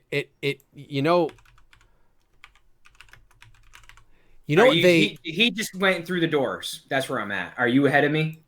No, they just went through the doors now. They're walking up the stairs. Okay. Yeah. It might be a delay on our stream that's causing that because I'm not watching a special edition. Neither am I. I'm not watching it either, so I don't know what's going on with that. Just watching. I love it when she says, "You don't believe that, do you?" And he's like, "Nope." I don't understand how you could. I don't care how fucking tired you are, because I know that was the excuse. How do you fuck that up? I don't understand how you fuck that up. It's not really like don't. Like, look, it would be one thing if you had the same mask, but one had the eyes cut out and one didn't. That's one thing. The return of Ben Tramer. Yeah. But that's one thing, right? Like, say you have two of the same mask, one has the eyes cut out and one doesn't. Yeah. I could see that slipping past the goalie, okay? But a mask that is not even white, that's got bright blonde hair sticking up like he's been, who the hell? Yeah. What? By the way, coming up here is incompetence is what that is. Incompetence. Oh, absolutely. This scene right here, what's about to happen when Danielle looks up the stairs, is my favorite performance moment by her in this movie. She just looks so fucking terrified. And the fact that she's, 9-10 years old doing this shit, I mean, she sells it. I mean, look at it. Just that slow, she knows. And she's fucking freaked out. Yeah. That moment, man, as an actress, she really, I buy into it, in her performance. And I'm feeling for this little girl right now, and I want to fucking help her. Right. Yeah, the badass ninja. You're right. You had one job to do. Fucking check the hair. Frank Riker says, Super Chat, Tony, it's Point Break, Michael. Yeah, that's could be Point Break, Michael. That's true. Nicholas Kionis. Rachel got cheated, but no one got it worse than Randy in Scream 2.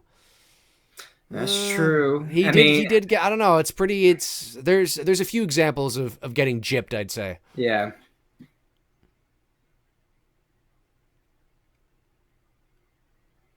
I like the little quick montage of the school. It's kind of a callback to the original film a little bit, Yeah, that's right. That's right. That's what they pay for. If I Come my fucking truck. Get in the fucking truck, bitch. Get in the fucking truck, boy. Come on, Michael. I'll kick your fucking ass, you motherfucking piece of shit. Little and Akkad went back to refilm. They did. They added more gore. More gore to the truck driver's head scene and the thumb. They added the thumb thing, which honestly, I would have liked to have seen what they would have originally done. You know what I mean? Just out of curiosity, I would have liked to have known what was the original approach of their deaths. I want to know who in the writer's room or who came up with the idea to have Michael put his thumb through somebody's forehead. Yeah, I just think, what the fuck is that? Like, you couldn't have come up with something better than that. Why doesn't he just grab the head, which he does, and smash it and break his neck or something? Why do we need the thumb through the forehead? It just seems Oh, I know. strange. The thing about the truck scene is it's one of my favorite scenes. Again, like second to the rooftop and then this. I love the idea. I just felt like I wish but how? The question is, how do you come up with a way to get Michael on the moving truck? And I get it. I get why people don't like it because Michael's hanging. You know what I mean? Like, I understand that. You really have to suspend your disbelief. I just think I could picture them back then filming this going, wouldn't this be badass if we have this moment? And you're right, because from the moment he's on the truck and then everything starts going down, it's a fucking great scene. It's the fucking way he gets on the truck that just is like, yeah, it's strange. Well, why is he there? I know. It's like I can forgive it because of what happens afterwards. It's just so fucking badass. Yeah. I think it would have been cooler to, like, again, I mean, and again, just because I'm a, it would have been great just not to see his mask so clearly. Just kind of like, he comes up there, but maybe have it darker, light the guys. I mean, it's well lit, but he just have it darker where we're just kind of not seeing him all that well. I mean, here, and to see his hair and the flapping in the wind, it just seems a little strange. But it's, I mean, it's a late 80s horror. It's the fourth movie in the franchise. I mean, it's a cool scene. It is what it is. Let me see. Here we go. Here it comes. Oh, yeah, you fucking little fucker. You see that motherfucker? I'm going to take that fucking... He just tossed off the third guy. He just tossed off the third guy, right? No, I was at the point where he was the neck. Jesus, you're ahead of me again. How is that happening? I don't know how that's happening. There's something happening. He's ripping off the neck now, and they're screaming. And all right, I'm going to just pause it for a second then. Rachel's trying to push him out. She's nudging him. She's nudging him. Michael's now flapping on the top of the roof. Rachel is pushed him. And now cue the music. See, I love this. It's the dramatic theme. Rachel's trying to get the truck in gear. Fucking fog sort of going. Michael's reaching in from the roof. Like, I fucking love the concept of this moment. I love it. It's getting to it is the fucking tricky part. So it's sort of forgiving because it's so well done. You know what I would have done? Would have been cool. Imagine this. They're on the truck. Michael gets up into the back, right? He throws the guys off, but the main guy who's driving the truck and Rachel and Jamie don't appear to notice, right? Yeah. And then it's all foggy behind them through the back of the window, and they can't really see. And then all of a sudden, Michael's hand comes smashing through the window, grabs onto the guy's neck, and rips it apart. Rather than being on the roof and going through the side, he just smashes. His fist comes right between Rachel and the driver, but you don't see his mask. All you see is his hand just pulling it off. Yeah. It's all dark and foggy and shit. You're getting the same, like, you're coming to the same conclusion, but you're keeping more in line with executing it a little bit different. Right, and keeping Michael more in the shadows. Yep. But bitch! Fall, bitch, you fucking son of a fucking goddamn Ted Hollister. Fuck me, fucking fuckity fuck. Yeah, false prophet. I agree. The Ellie's did the whole running him off the road gimmick better than Jamie Lee Curtis in H2O. I agree. I agree. This hit impact was better. That was the other thing when I saw that in H2O. I'm like, okay, you're gonna retcon 4. And omit fucking Danielle Harris's character, but you're gonna fucking rip off its fucking ending. Like, come on. Yeah, I know.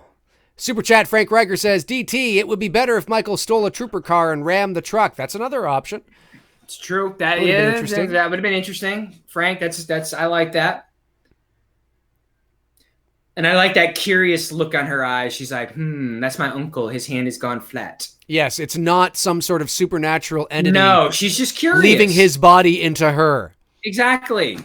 Has nothing to do with that. No, it's her. She's trying to connect with her uncle. You know what I mean? Yeah. Like, I don't see this whole, like, where they got this idea to do that with 5. Like, I see this scene as Jamie's way of, this is my uncle. This is, like, the only family that I know now. Like, why? Why are you doing this? I don't get it.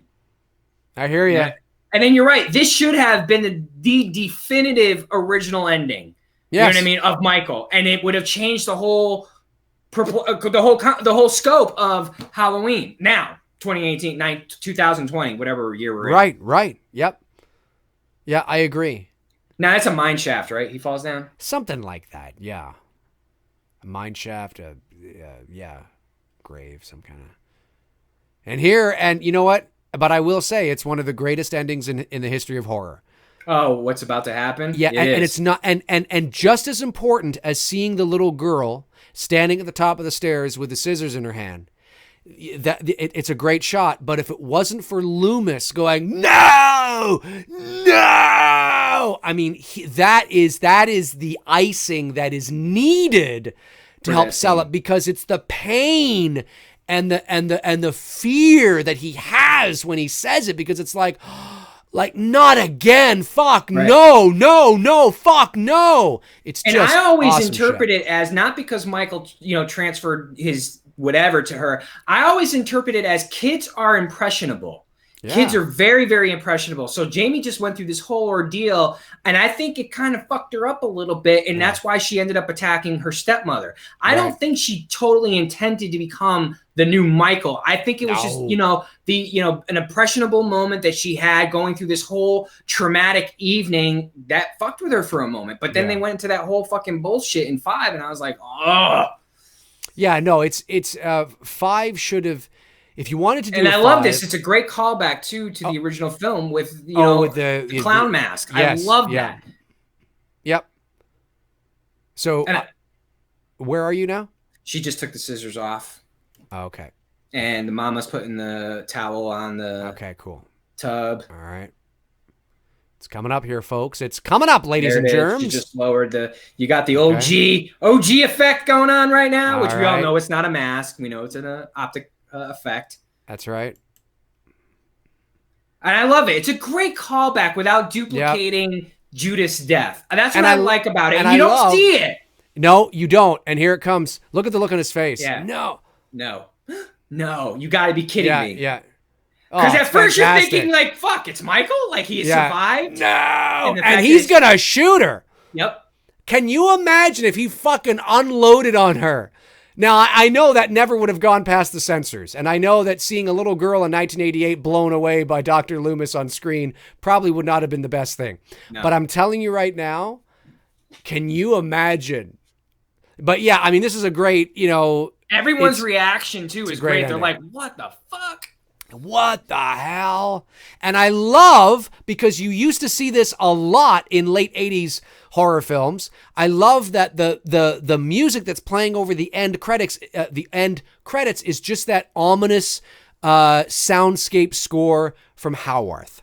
Yep. I love that. It's not, because I hate rock music at the end of horror films. I hate it because now, with a couple of exceptions, Dream Warriors, because it's, my God, it's a really cool song.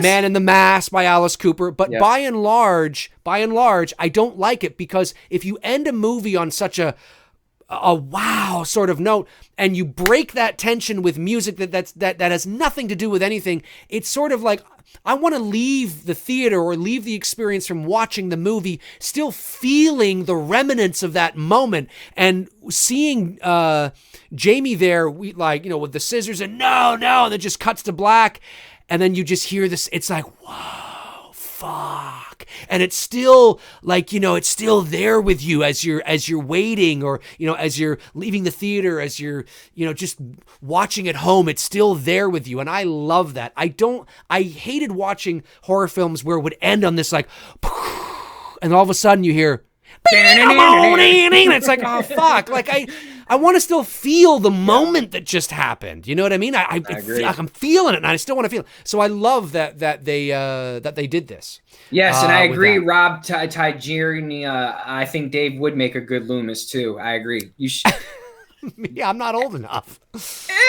Kind of. A younger Loomis, maybe? A younger Loomis? Yeah. Oh, no. Dr. Loomis in the original Halloween was 50. So he's in his 50s? 5 or something like that? Mid-50s? Okay. Yeah, but you could be a young Loomis, Maybe I could be a young Loomis. Fuck! So you're at the stage in life where you're just watching him looking at the walls, staring at the walls. That's right. The fucking, the body, the fucking. All right. So before you go in the Q&A, I want Dave McRae to improv Dr. Loomis at 40 years old, walking into Smith Groves, having to spend another day staring at Michael Myers stare at the walls. Stare at the wall. Go. That's the moment of where you're at. And go. Michael, it's me. You've been staring at the wall all day. You haven't eaten your pizza that I brought in. You fucking piece of shit. One moment. You drove me to drink, Michael. You drove me to drink like a liquid fish. I don't even know what that means. Listen here, you piece of shit. You're not going to be going out and murdering anybody anymore if I had anything to say with it. Knock, knock, knock, knock. Dr. Loomis. What? Michael's down the hall. Oh. I guess I must be in the wrong room.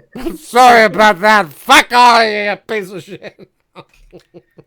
Oh, Can you imagine seeing him? Dr. Loomis, there's nobody in here. I know, right? There's nobody. What the fuck? I thought I'm staring at my hot dog.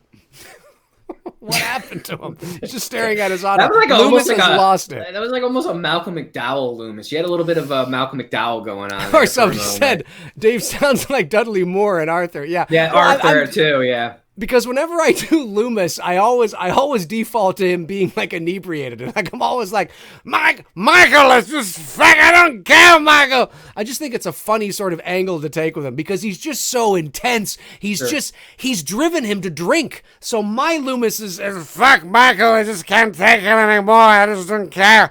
It's just shit. You want to go have sex with your sister? You go and I'll join. Come on, Win, have a few with me. Win, let's go do it. My God, Michael. He was doing very well last night. Maybe someone around here gave him a magazine. Okay, we're going way off. Holy shit. What the hell happened? Hey, I guess Dave's got a new skit to add to his repertoire for skits he does on his channel. Oh, yeah. Yo, fuck you, man. Come on, man.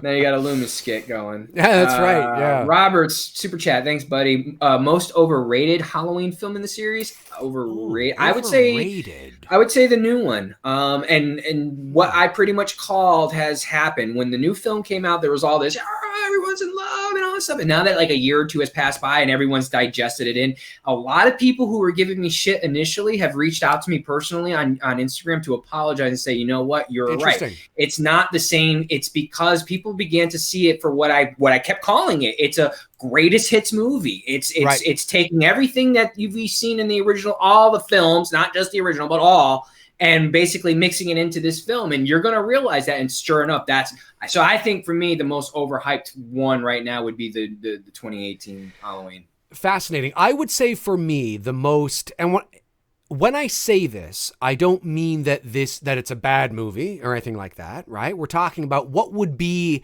the most overrated. That doesn't mean that it's a terrible movie or that it's shitty or anything like that, but one that is probably not as good as people think it is. I think that probably belongs to, well, first of all, there's two. I think H2O, definitely. And I think one, though, is Halloween 3. I think Halloween 3, Season of the Witch. I love it. Well, I like Halloween 3, but hear me out, okay? Yeah. This is why I think it's overrated. I think Halloween 3 is, the concept of Halloween 3 is really good. Unfortunately, I think the concept and the idea of Halloween 3 was bigger than the canvas that they had to play on. It's bigger than the sandbox that they were in.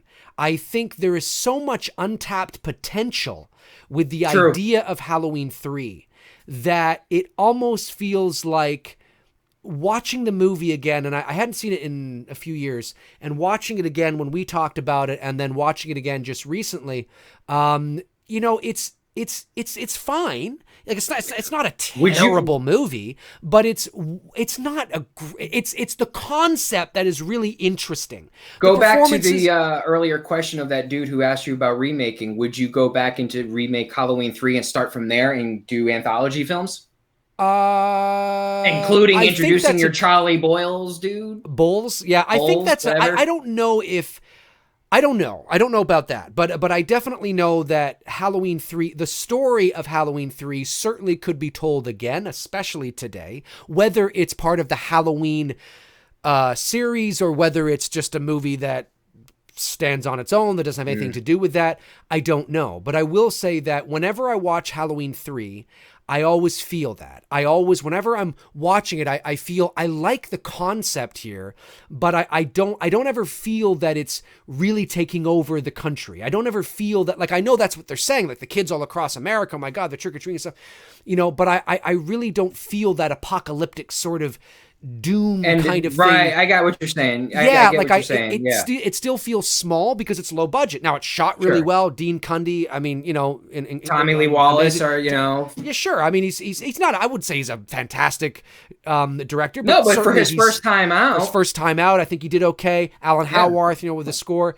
I mean, I love the score for Halloween 3. The soundtrack is great. Yeah. But that's what it is for me. When I watch it, I think to myself, I love this idea. And it just there's and then there's some things in the movie where I'm like, oh, that was cool, that was really well done. And then there's some things in the movie where you're like, well, it's low budget 80s or early 80s cheese. That doesn't. There's some things that don't feel fleshed out and fully realized. It feels like if they had like $10 million or $5 million more, they might have been able to really kind of maybe focus on that more. And that's what I feel when I watch Halloween 3. So in that aspect, I think it's overrated, but I think to be fair, I think it's a very interesting concept that I think could work today if you were to take that idea, expand it, and flesh it out, and then have a bigger canvas to play on. So, yeah. Yeah, no, I mean, I totally agree with that. I mean, of course, you got the epic line in there, what he says to her, or she says to him, "Don't you want to stay here?" I think that's a silly question. Something like that. What's the line that Tom Atkins says to her? It's such a cheesy. It's so 1980s though. The chat room will let us know. Yeah, it's something like, well, that's a silly question, Dr. So-and-so. Yeah. Or something like that. Not doctors, because she's not a doctor, because it's in the motel room. No, I thought she says it to him. Oh, yeah, you're right. I think you're right. Does she say it to him? The chat room will let us know. The chat room right now are Googling the quote right now. They're all Googling the quote. What's the quote? We got to make it seem like we know this shit off the top of our heads. Oh, that's a dumb question, Miss Grandage. Oh, yeah. Okay. That's what it is. That's what she's implying to him, to get into the bed. I'm just like, oh my God, that's so 1980s.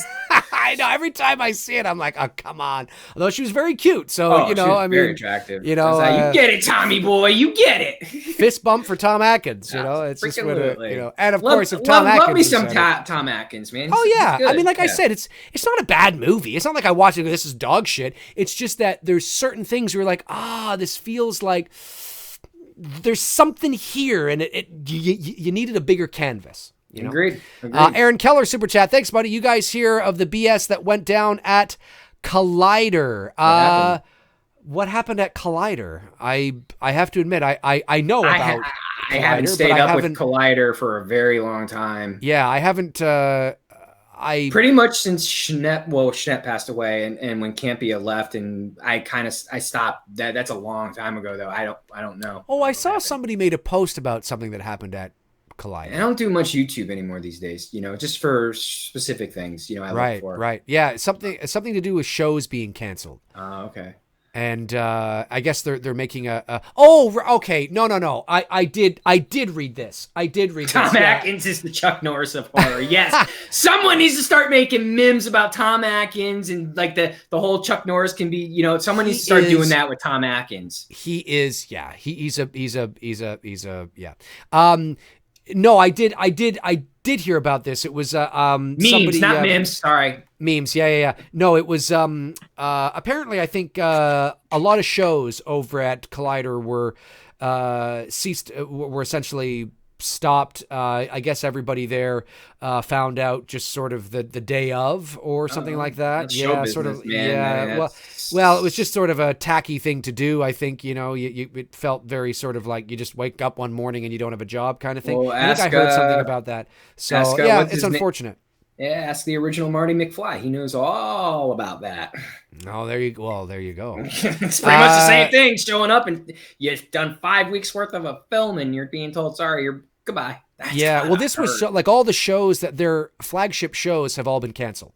Which is weird. Why are people going to watch Collider then? Well, they're moving in a different direction. I think they're moving in still entertainment, but a completely different direction. Yeah, see, I did hear about that. I get my shit from you. I watch Jeremy Johns occasionally. I will watch Cody, obviously, and Wham and those guys. But yeah, I stopped because all of a sudden, like, it became now everybody's doing it. You know what I mean? It's just like, so I really kept my subscriptions to a very few selected people that I enjoy watching. And Collider, I really haven't watched them since Schnepp was there and Campia and whatnot. I've tuned down on them a long time ago.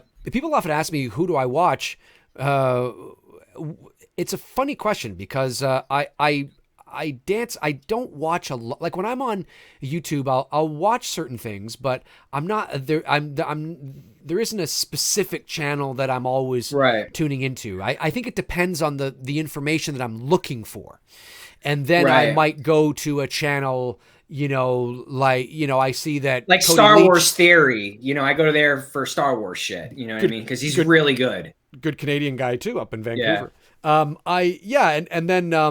if I see that Cody's done a review on something, and obviously I'm subscribed to him, so I'll get him a notification. But I don't watch everything that Cody uploads, nor would I expect that they watch everything that I upload. Like it all depends on, oh, that's interesting, I want to hear what Cody thinks about that, right? Or that's interesting. But there isn't anybody that I watch like every day. I'm tuning in to somebody because I just have I'm doing this. I'm doing this, and I also have so much other work that I'm doing. So and again, this is not a diss, and this is not to say that other people can't do it, but like when I watch people like you, Campia, Cody, Wham, Johns and whatnot, I feel like you guys are all very sincere, with what you're, same thing with Star Wars Theory guy. Like you guys are very sincere what you're doing.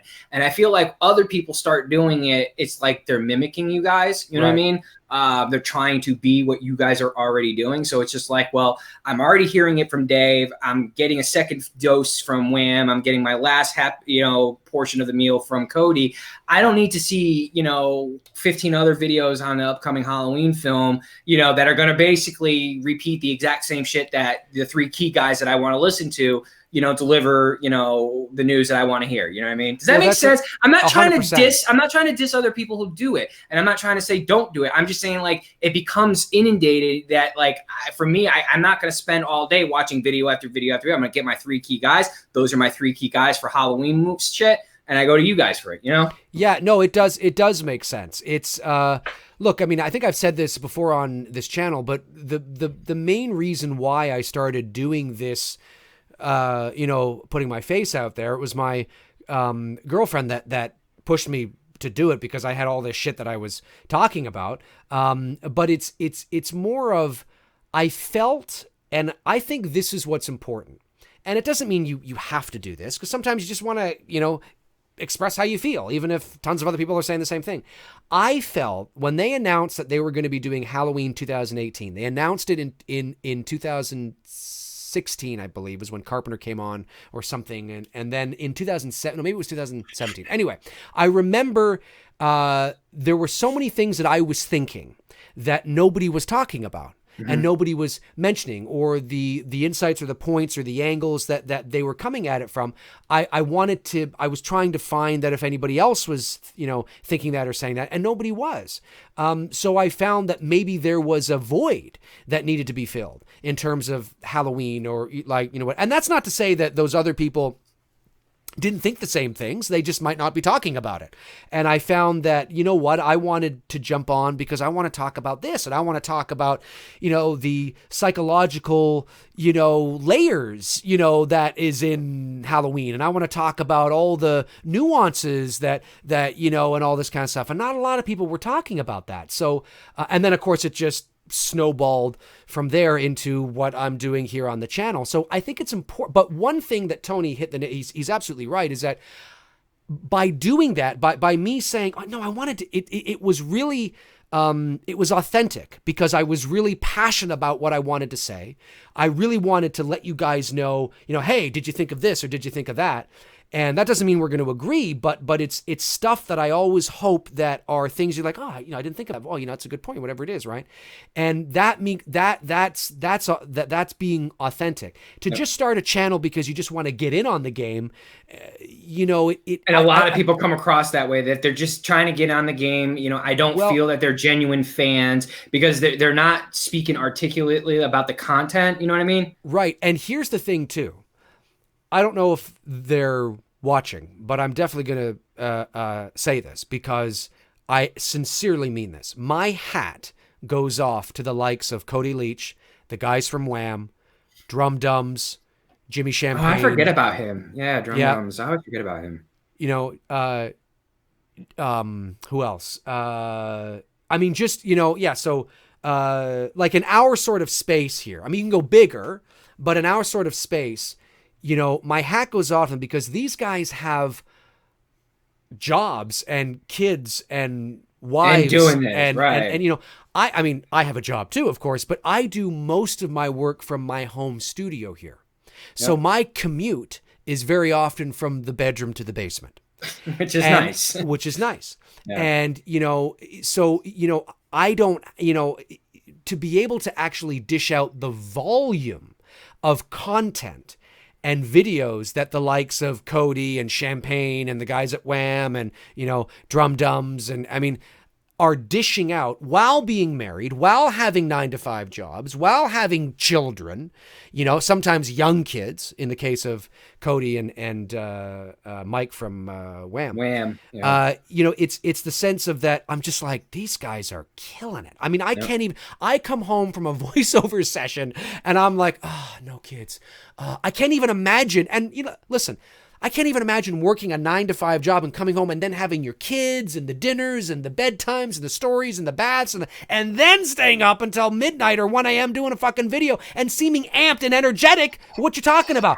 It is my hat goes off to them. I sincerely mean that. It's just the level of commit because they dish out far more content than I do.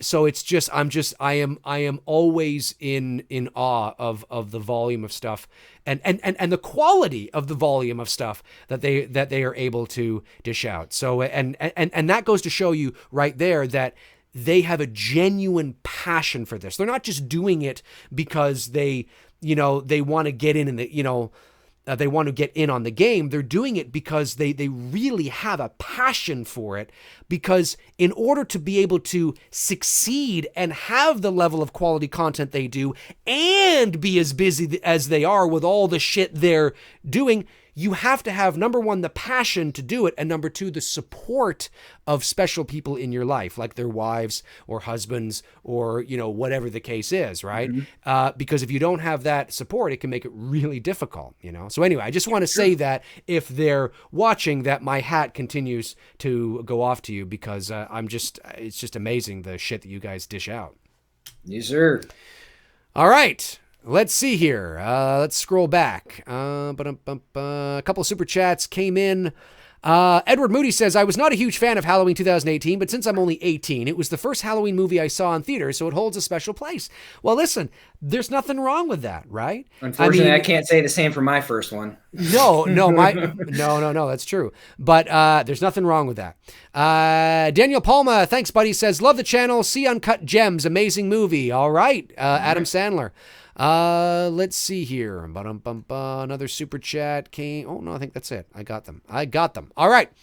If I missed your super chat, let me know, but I think I got them. Jason Nike says, hey, Dave and Tony, do you guys got movies you guys don't agree on? That would be a good show, a nice, healthy debate. Well, we just Rise of Skywalker. We just recently saw. Yeah, that's right. Yeah. He likes it. I don't. There you go. We don't always agree on everything. Oh, God, how boring that would be. Holy really shit. fucking boring. You know, but what's cool is that when Tony and I don't agree, we use it as an opportunity to share each other's views and listen to each other's views. Right. And sometimes, you know, very often it'll be like, oh yeah, you know, I see what you're saying there. That's actually a good point.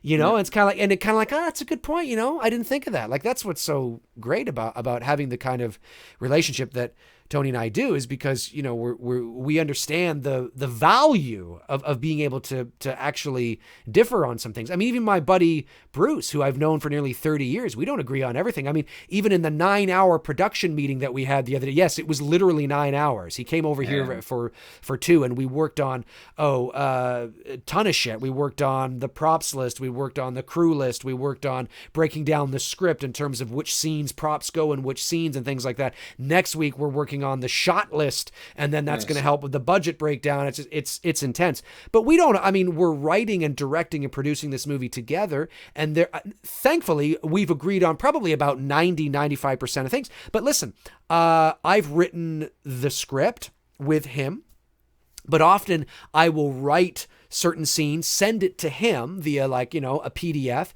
He'll look at it. He'll send it back to me with some notes, and he'll say, well, you know what, maybe instead of saying this, we should say this. And I'm like, you know what, dude, I really think they should say this, because we go like that all the time. It's a wonderful, when you actually can be adult about it and actually, you know, be professional about it, it's a wonderful experience. It's a wonderful experience. The creative collaboration of butting heads, but actually working through, you know, that process. The process. Yeah, it's so great. It's so great. A lot of fun. Yep. Let's see here. Did you get Daniel Palma's super chat? He said he sent me an Did I get it? Let me go back here. I did, yes. Says, love the channel, see Uncut Gems, amazing movie. I did. Oh, okay. Yeah. Yes, the Adam Sandler movie. Yeah. We got you, Daniel. We got you, buddy. We got you covered. Super chat comes in from Nick. Tony, you have to check out Crispin Glover in his latest flick called Lucky Day. Could be his best role to date. I do want to see that. The movie is just okay. Oh, well, I love me some. Yeah. I love me some dead fuck Crispin some dead Glover. fuck. You saw what I did there. Yeah, Crispin's dance move.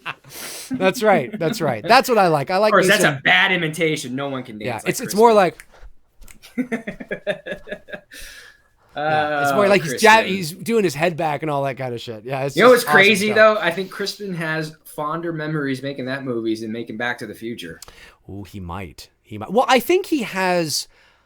I should say he has good memories of making Back to the Future, but how he feels about it now, he probably likes Friday 4 better than he does. Maybe. I think he had a really good experience with the first Back to the Future, but it's Back to the Future 2. Because obviously they didn't use him, they used his likeness, and he was in that was a long going personal battle, I don't blame him. Which I believe he won. No, I don't blame him either. I believe he won that battle he too. Did. He sued and won, and so he should. And that's sort of where I think the first movie, I mean, there might have been a few little things, but the first movie, I think by and large was a positive experience for him and, you know, for everybody involved. But certainly, Friday the 13th Part 4, the final chapter. Good old Crispin Glover. Good old Crispin. Dead fuck. Dead fuck. He's a dead fuck.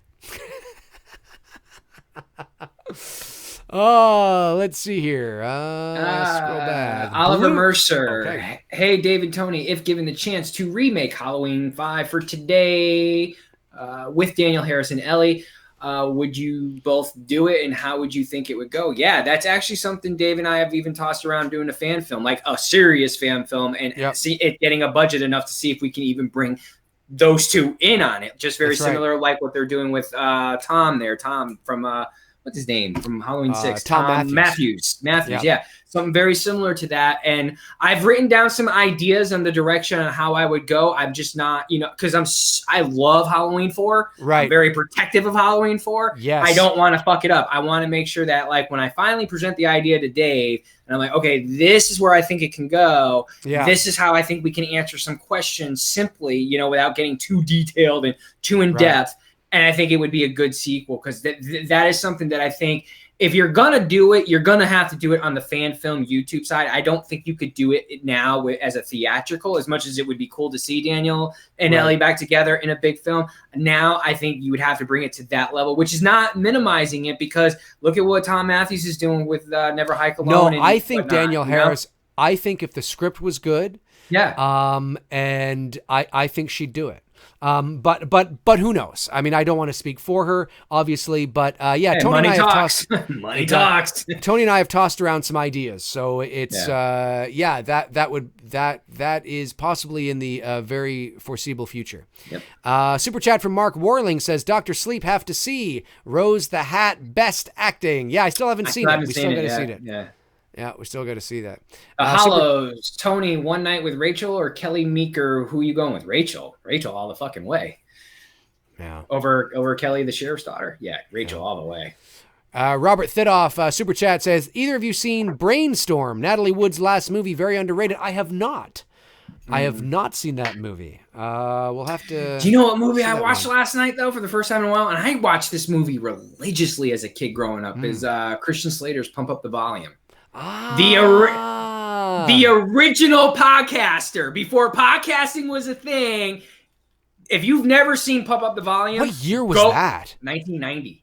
1990. Wow. I'm telling everybody who's in the chat room right now, go watch that film. First of all, it's still relatable. The content in there is so relatable to today. It's amazing to think that this is 1990. The only thing that's different is the technology. If you take the dialogue and everything that's said in that movie, you could literally think that this is a film that was just made last week. That's how relevant it is. But it's such a good film. And it's really podcasting at the beginning. You know, he was the first podcaster. I haven't. I think I know the movie you're talking about. I haven't seen that in years. I totally forgot that even existed. Such a good flick. I loved that flick growing up. Yeah, that's wild. James Polcha says, when I talked to Danielle, she said she was down to another house. Oh yeah, she's been saying that for years. Oh, for sure. For sure. Let's see here. Wayne Downey says, pump up the volume. I saw it in theaters. Take me back. I sound old. Daisy McMillan. So be it. The Legend of Billie Jean is another good one. Yes, I agree. I absolutely agree. Let's see here. Bringer of Chaos says, wish people would drop the idea of Danielle Harris making an appearance in Kills and Ends has got to stop. I agree. Oh, no, she's not going to make it. That would be stupid to bring her in. It wouldn't make any sense now. Exactly. I don't want to see her. Listen, I know there are some people that say they just want to see her in a Halloween movie, but really at the end of the day, let's be honest here. You want to see her with Jamie Lee. That's the reality. Well, but not just that. You want to see her as Jamie Lloyd. Oh, yeah. I understand that. But you see, for me, it feels like, people want to see her as Jamie Lloyd. Bring back Danielle Harris as Jamie Lloyd. For years, they were saying that. Then, when they were making Halloween 2018, they didn't cast her as the daughter. It made no sense to do it because because Halloween 4 ceases to exist in this new timeline. So even if you bring her back as a character, Jamie Lloyd, as you've heard me say many times in this channel, it wouldn't be the same Jamie Lloyd. It would be an alternate universe Jamie Lloyd. So Halloween 4 and 5, the history that character went through never happened. So that Jamie Lloyd would have, it's a completely different Jamie Lloyd. At the end of the day, and then people, it's like they started, going down the list, and then eventually it was like, well, I just want her in the movie. Just put her in the movie. It's like, no, you don't. But come on. It feels cheap.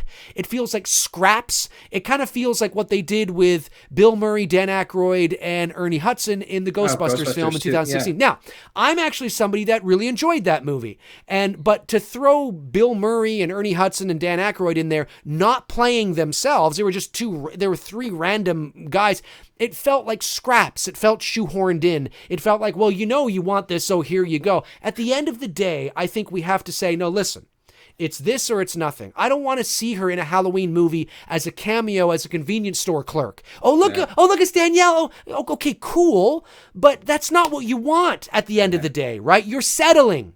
You're settling, and you shouldn't need to settle, but you are. Because, well, I realize there's nothing I can do, so I just want her in the movie. But what does that do? It doesn't really do anything. She's not Jamie Lloyd. You want her as Jamie Lloyd. So no, because she's probably the second most beloved character in the franchise next to Laurie Strode. Laurie Strode or even Loomis. I mean, for a female character, let me rephrase that. She's the second most beloved female character in this franchise next to Laurie. I would agree. Her popularity equals that.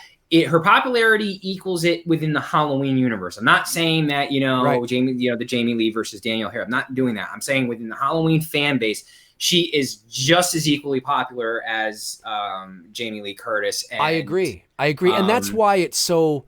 I agree. That's like it's like the horror junkie 78 here. Not to like totally disagree with what you're saying, but Allison is not the new Jamie Lloyd. She will never have that sentiment feeling that the fan base has to Jamie. Yet, anyway, not yet. You have to give another 20 years from now. There's a lot. There's you have 30 to see, years with that character Jamie Lloyd. And you also have to see what happens to her in Kills and Ends. Right. What is her arc going to be? How emotionally attached are we going to be to this person? Because right now, I don't give a frog's fat ass what happens to Allison. Pretty much. And she could die next, and I'd be like, all right, whatever. She could be dead now, and I wouldn't care. And it's no, disrespect to the actress. It's all about the character in the movie. It was Laurie's story. They were just complementary players. I didn't feel that she was the new Laurie. She's only the people like.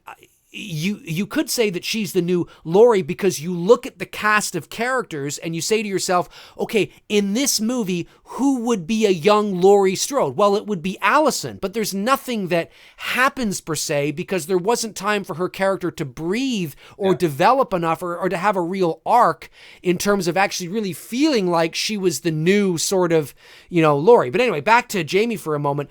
I think it's important. Like, I get it. I understand it. But at the end of the day, if I can't have Jamie Lloyd, if I can't have Danielle Halloween for Jamie Lloyd. Right. Halloween for Jamie Lloyd, then I don't want her in then forget it. I agree. Because then you're just settling and saying that this is okay. Then, convenience store clerk cameo in Halloween Kills is okay. Is it? Well, maybe it is for you. And if it is for you, okay, that's cool. But it's not for me.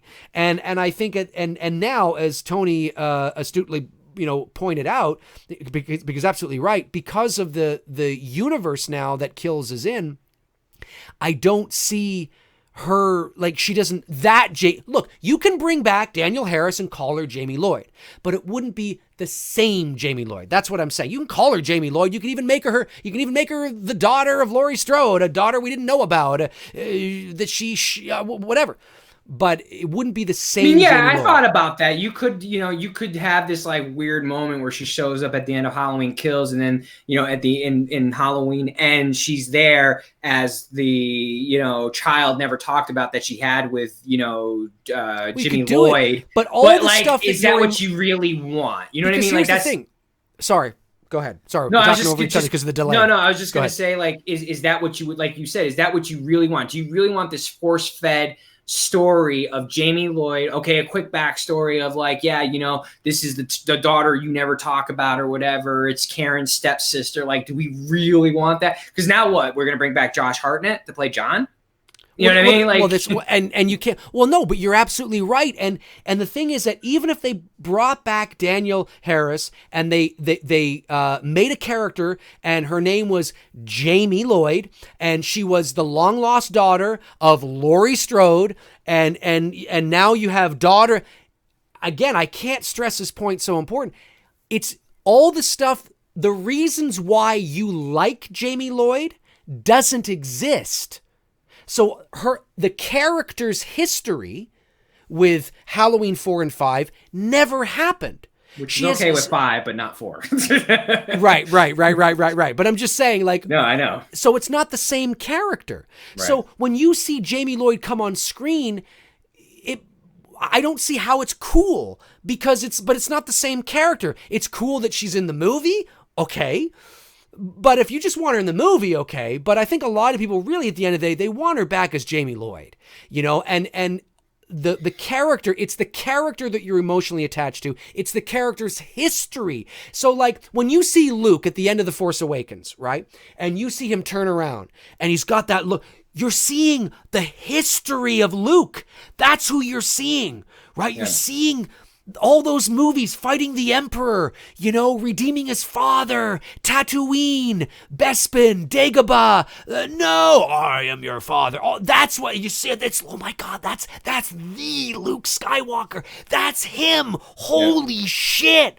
You can't get that with Jamie. Like, you're not, wow, that's the little girl that fell off the roof. No, it's not. No, it's not. Wow, that's the little girl that was there at the top of the stairs. No, it's not. It's not. It's not, right? It's not, and because that's the one you want. That's the problem. And that's the one you want. And you can't do that in this new timeline. So Tony's right, when you say that the only way that you are going to be able to do it really is possibly through a fan film, like what Vince has done with Never Hike Alone, and bringing in higher production value fan films and getting people on board and telling alternate universe stories using those characters. And hopefully Universal and Trancas will see them for what they are and just like, okay, cool, it's fun and let them go. They could shut them down as well, but I think that's where you're going to get the Jamie Lloyd that you really want, that has all that history, right? Then, you know what I mean? Anyway, we've talked long about this, but it's just such an it's a very conversation I don't think was ever going to go away, because I know why, because I'm with you guys. I feel the same way. I want that moment on screen of seeing Jamie Lee Curtis and Danielle Harris together as Laurie Strode, Jamie Lloyd in a Halloween film. I get it, man. That to us, I think us fans, amazing. It's the Avengers Endgame for us Halloween fans. I mean, it really is, because everybody else, the only other, the trifecta of that would be Loomis. I was just going to say, imagine that. You know what I'm saying? Like, if you had those three, that's like, that's hitting the trifecta. That's it. So since we can't have Loomis, I get it. The alternative would be to see those two. I'm with you, but now seeing this new, she just doesn't fit. Now, do I think had they stepped back for a moment and said, instead of bringing Karen in, we are going to bring the Jamie Lloyd character in, then they would have had to have included Halloween 4 into this new 2018 film. You can't retcon that one. At the very least, you have to have the continuity of 4 in there. But then if 4 is there, then so is 2. 2. So you have to approach the movie entirely different. That's correct. Which I'm fine. But that's the approach. That's the only way you would do it. And so it's just so important to. I probably just put a seed in for Jamie Lee Curtis to go, you know what, guys, let's do a Halloween 50th now. Maybe. It's just interesting. Like, we've talked a long time here about it, but it's interesting from a psychological perspective how, I see so many people, well, I want this, you can't have that. Okay, well, I'll take this. Well, you can't have that. Okay, I'll just take that. It's like, well, what do you mean you'll just take that? That's not what you want. Yeah. You know what I mean? You don't want that. I don't want, Jake Skywalker, right? I want Luke Skywalker. Anyway, the Film Addict sends in a generous super chat. Thank you, buddy. Much appreciated. Says, hey, Dave and Tony, what video editing software do you guys use for video editing? Planning to make a short horror film with some friends. I usually use iMovie in my video production classes, but I want to try something else. Well, do you use a Mac? Because usually iMovie is only available for Mac. So if I would recommend, if you are using Mac, which is what I use Final Cut Pro. Yes. Now keep in mind, iMovie is the software that comes with your Mac. It's the free. Yeah. It's free, and it's fine. But if you want to play with the big boys and sort of have more options and more features at your disposal, more creative control over your editing, then on a Mac, then you're probably looking at Final Cut Pro. Yeah. If you're on a PC, you would look at something like Sony Vegas Pro or Adobe Premiere. Or if you're really like, I mean, you could even look at Avid as well, but Avid is very expensive. Adobe Premiere would suffice, because you can also get it with their cloud, and you can get Photoshop, Premiere, Audition, all in like a package, and pay like $60 a month or something like that, or whatever it is. It might be a bit less for you guys in the States, but you get everything, and you get the constant updates with that as well if you're on a PC. So now, but keep in mind that when you go from iMovie to something like Final Cut or Adobe Premiere or whatever it is, there's going to be a bit of a learning curve, because it'll look the same. Like every editing piece of software is the same in the sense of you have your timeline below, you have your, window up in the right, you have, all that kind of stuff.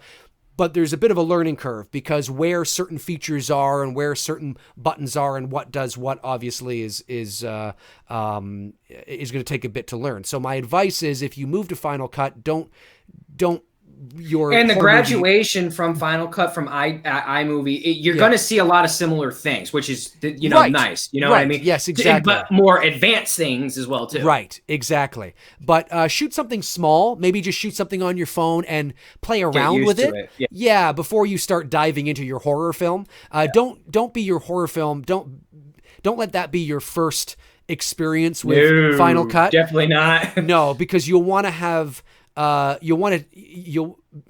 Because if you'll get called out on it, trust me. People will, the audience will know, and that's where you're going to get crucified, and you don't want that to happen. That's right, and you'll spend half of your time when you should be editing, figuring out how to edit with the the new. So make sure you know what to do, and then when you import all your footage, you're just ready to go.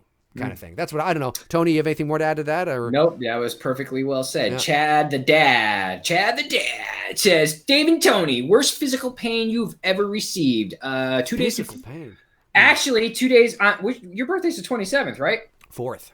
Okay, so 3 days after your birthday, 2 days before my 13th birthday, I got hit by a car and broke my collarbone. Yeah, broke my collarbone. I took it like a champ, though. I got hit. My dad saw the whole thing happen. I looked at him. I said, I'm all right. Then I fell to the ground. I wasn't all right. I haven't been hit by a car, but I will say for me, I believe it was 1990. I want to say 95. I think 1995. So I was about 16. I was playing hockey, and it was a tournament. I was in a tournament in a little town outside of well, it's not just outside. Anyway, a town here in Ontario called Carleton Place, and it was a hockey tournament. And I was playing in the game, and I got body checked. It was a great body check. The guy laid me out, and the check was fine. It was clean. But when I hit the ice, something jarred, and the pain I felt in my side was excruciating. So much so that I went back to the bench, and I'm sitting there, and I said to my coach, I don't think I can go, I don't think I'm going to be able to play the rest of the game. And then something really eerie happened. Suddenly, in about 10 minutes, I felt perfectly fine. And I went out and played the rest of the game. And then in the locker room afterwards, because it's a tournament, so we were playing later that afternoon, I went to the bathroom, and I'm peeing into the toilet, and my urine was a dark maroon color. That's not good. That's not good. And I was like, well, that's weird. And I went out and played the next game. Damn.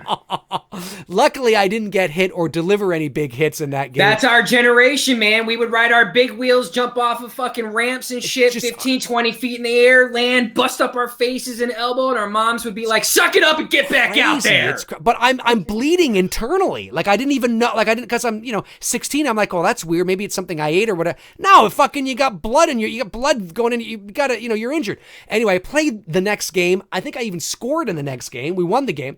And then afterwards, I think I don't know if the tournament was over or maybe it was anyway, I go to the bathroom again and still the same thing. So I told my dad, and luckily the little Carleton Place hospital, little small town hospital, was literally right beside the arena. So we just left the arena, put my hockey bag and sticks and shit in the trunk of my dad's car, and we just walked into the hospital, and I got tested, and they're like, yeah, there's quite a bit of blood in your urine. So they advised us, because Carleton Place is only about 45 minutes outside of Ottawa, which is the nation's capital, so it's a big city. So they advised my dad to drive me right down to the hospital, the major one in Ottawa, which I did, and I had to spend the night, and I essentially injured my spleen, which was leaking blood into my kidneys, which was leaking it into my bladder, which was causing me to, anyway. So that's maybe TMI there, maybe a bit too much information, but that initial check, when I hit the ice, woo-wee.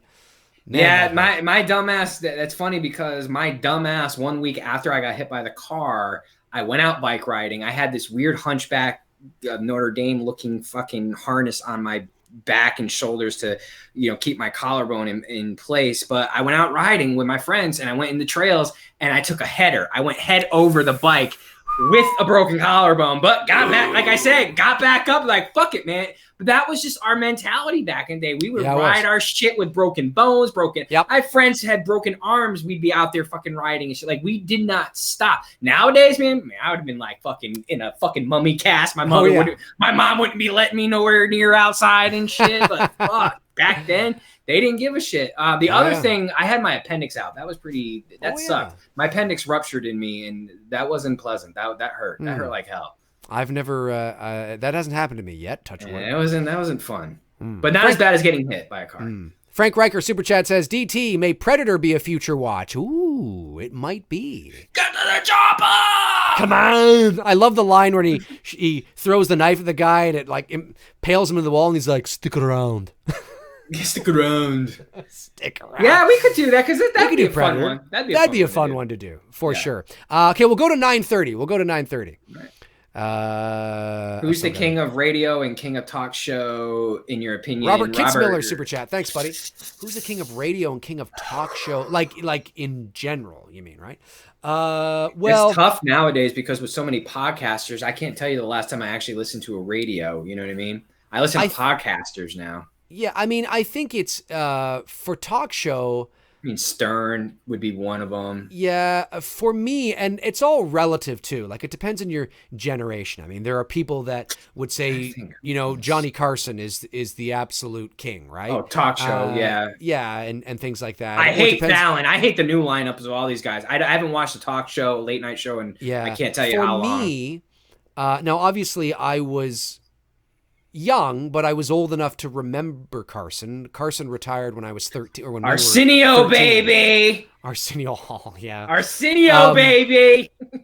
God, we're old. But I remember Carson. But for me, when I because he retired when I was 13, I didn't really watch late night until I got into my teens. So for me, I always preferred Letterman over Leno. Same here. I was a big Dave Letterman fan. I liked Leno, and Leno always had the better guests on average, primarily because he's based in Los Angeles. So it's easier to get big names on a whim because most of them live out there. I just like Dave better. I just liked his personality. I liked his dry sense of humor. Leno, I mean, I liked Leno. I didn't mind him. But for me, growing up, obviously, it's Leno and Letterman and Colbert? No, I can't stand Colbert. I can't stand Colbert. Oh, I can't stand Colbert. Colbert, whatever his name is. I don't like. I call him Colbert. Fallon, can't stand Fallon. Can't stand Kimmel. These new guys just they don't have that same charisma.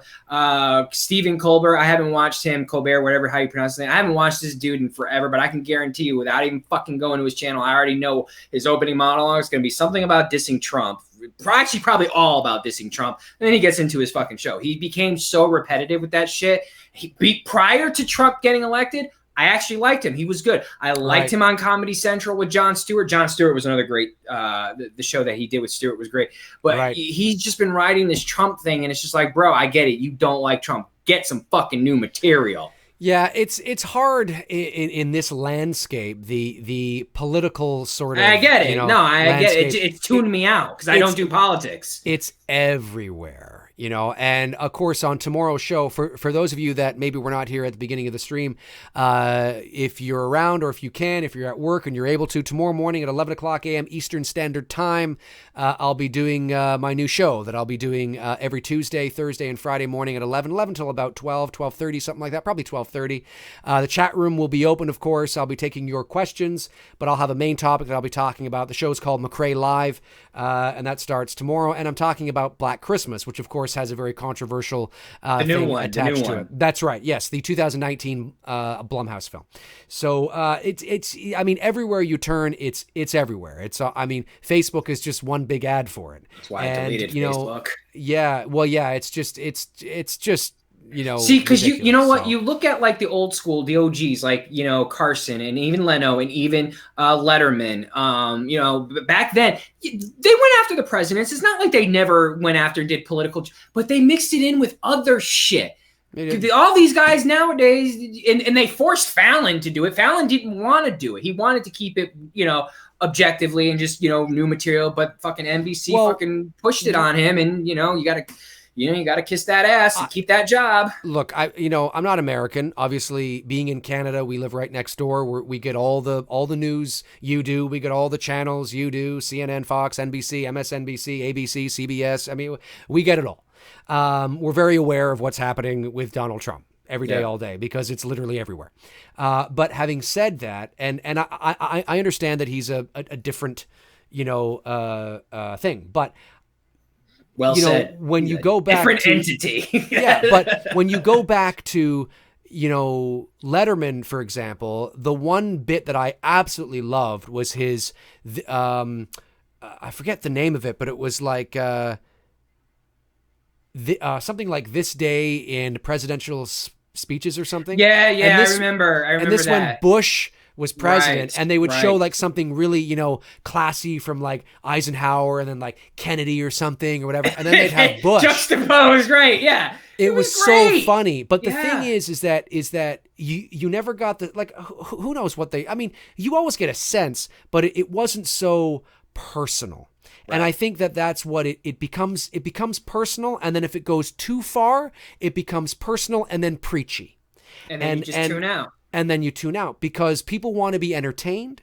They want to, there's nothing wrong with making fun of Donald Trump. I mean, he's got material that is a I don't need to see it every day. You know what I mean? But it's in all in how you present it, right? Yeah. And if it becomes preachy, and if it becomes sort of like, people are telling you what you should think and what you shouldn't think, that's where people have issues with it. And I never felt that way with Letterman when he was making fun of Bush. Do I think Letterman voted for Bush? No. Do I think that he liked Bush? No. But I never felt that he was telling me to not like Bush. Not that it would matter to me. And you want to know what? I bet you after Bush, in fact, he might have. I have to Google this. I think he did.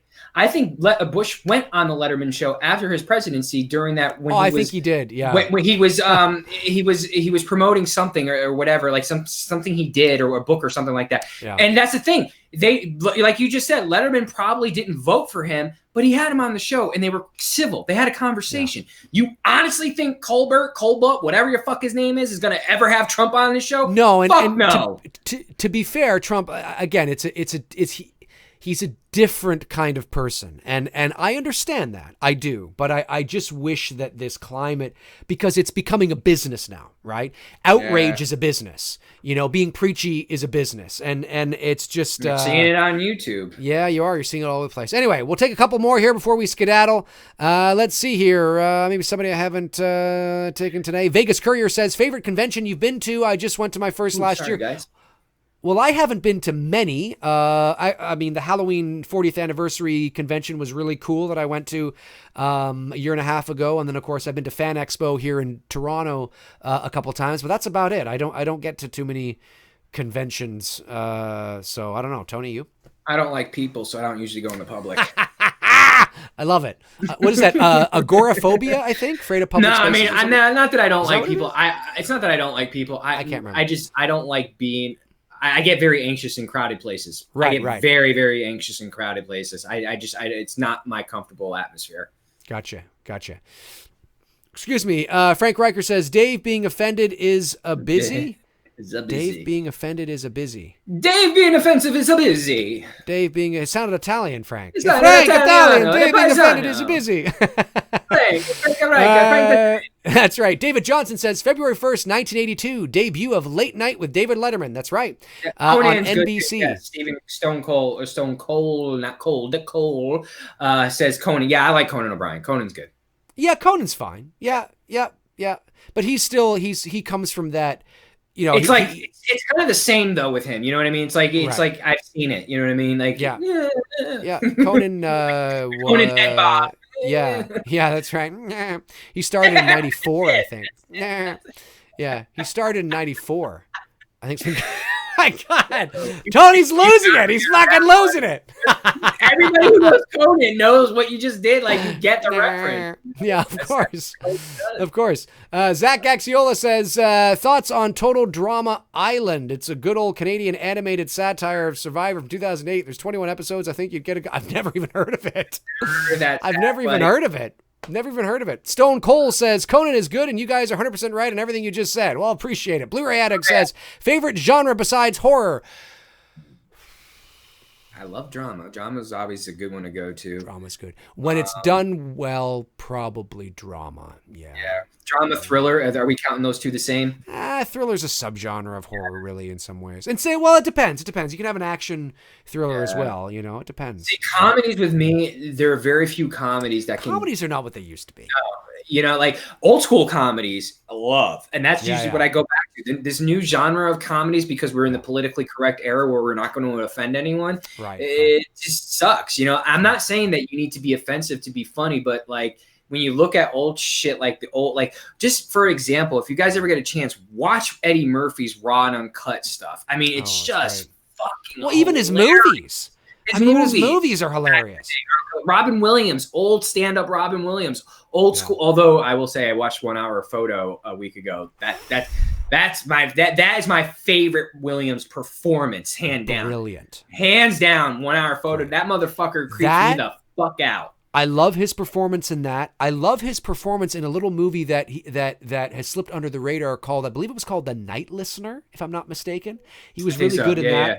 I also really enjoyed his performance in Insomnia, a Christopher Nolan film with Al Pacino. Yes. That was really good. And Awakenings, he's good. I was just about to say that. The Awakenings was great, and De Niro was just spectacular in that movie. And I would be remiss if I didn't say Good Morning Vietnam. I mean, that was just amazing. Although he's funny in that movie, there's that dramatic side to it, yeah, because of what is happening within the war and what they want to do with his radio show, and of course the girl that he sort of gets involved with, and it just was he was a fantastic actor. It's just really sad. I miss sucks that he's not around. I could go for a good Robin Williams movie now. 100%. Well, listen, guys, that's going to do it for Tony and I on episode 51 of Two Dudes and Some Bullshit. We want to thank each and every one of you that tuned in. Thanks really for the appreciate super chats tonight. Thanks for the super chats tonight. It goes right back into the channel. Thank you for the questions. Again, if we didn't get to your question, it's nothing personal. We had about 260 people, I think, at one point watching, so we always try to get to as many as we can. And as you hear me say each and every week, we like to be thorough with our answers because we think you guys deserve that. So we really do appreciate it. And tomorrow, 11 o'clock a.m. Eastern Standard Time, right here on my channel, my first show of McRae Live. Tune in tomorrow if you can, from work, from the car, from home, from the hospital, from the brothel, wherever you are. From the toilet. From the toilet, taking a crap, whatever you're doing, and you want to tune in because that's what I'll be doing tomorrow morning. So I'd love for you guys to join me. So Tony, any last words before we skedaddle? No, man, this was great. I loved it. You knew, I mean, for me, Halloween 4, it's my fave and the favorite sequel in the franchise. You know, it was the first one. You know, for a lot of us, it's the first Halloween film that introduced me to this world. And it's crazy to think that, we lived at a time that it took 4 fucking years for me to finally see the original Halloween after I saw Halloween 4. Yes. It's weird to think that because I can literally pull up the original Halloween on my phone right now and watch it on my iTunes movie. It wasn't readily available back then. Yeah, it's just bonkers how far we've advanced. So this was great, man. I'm glad we did this film tonight. Yeah, me too. For sure, man. Me too. It was a lot of fun. And thank you for everybody watching, and we'll be back next week. All right, guys, that'll do it for us. We'll talk to you guys soon. Later. Cheers.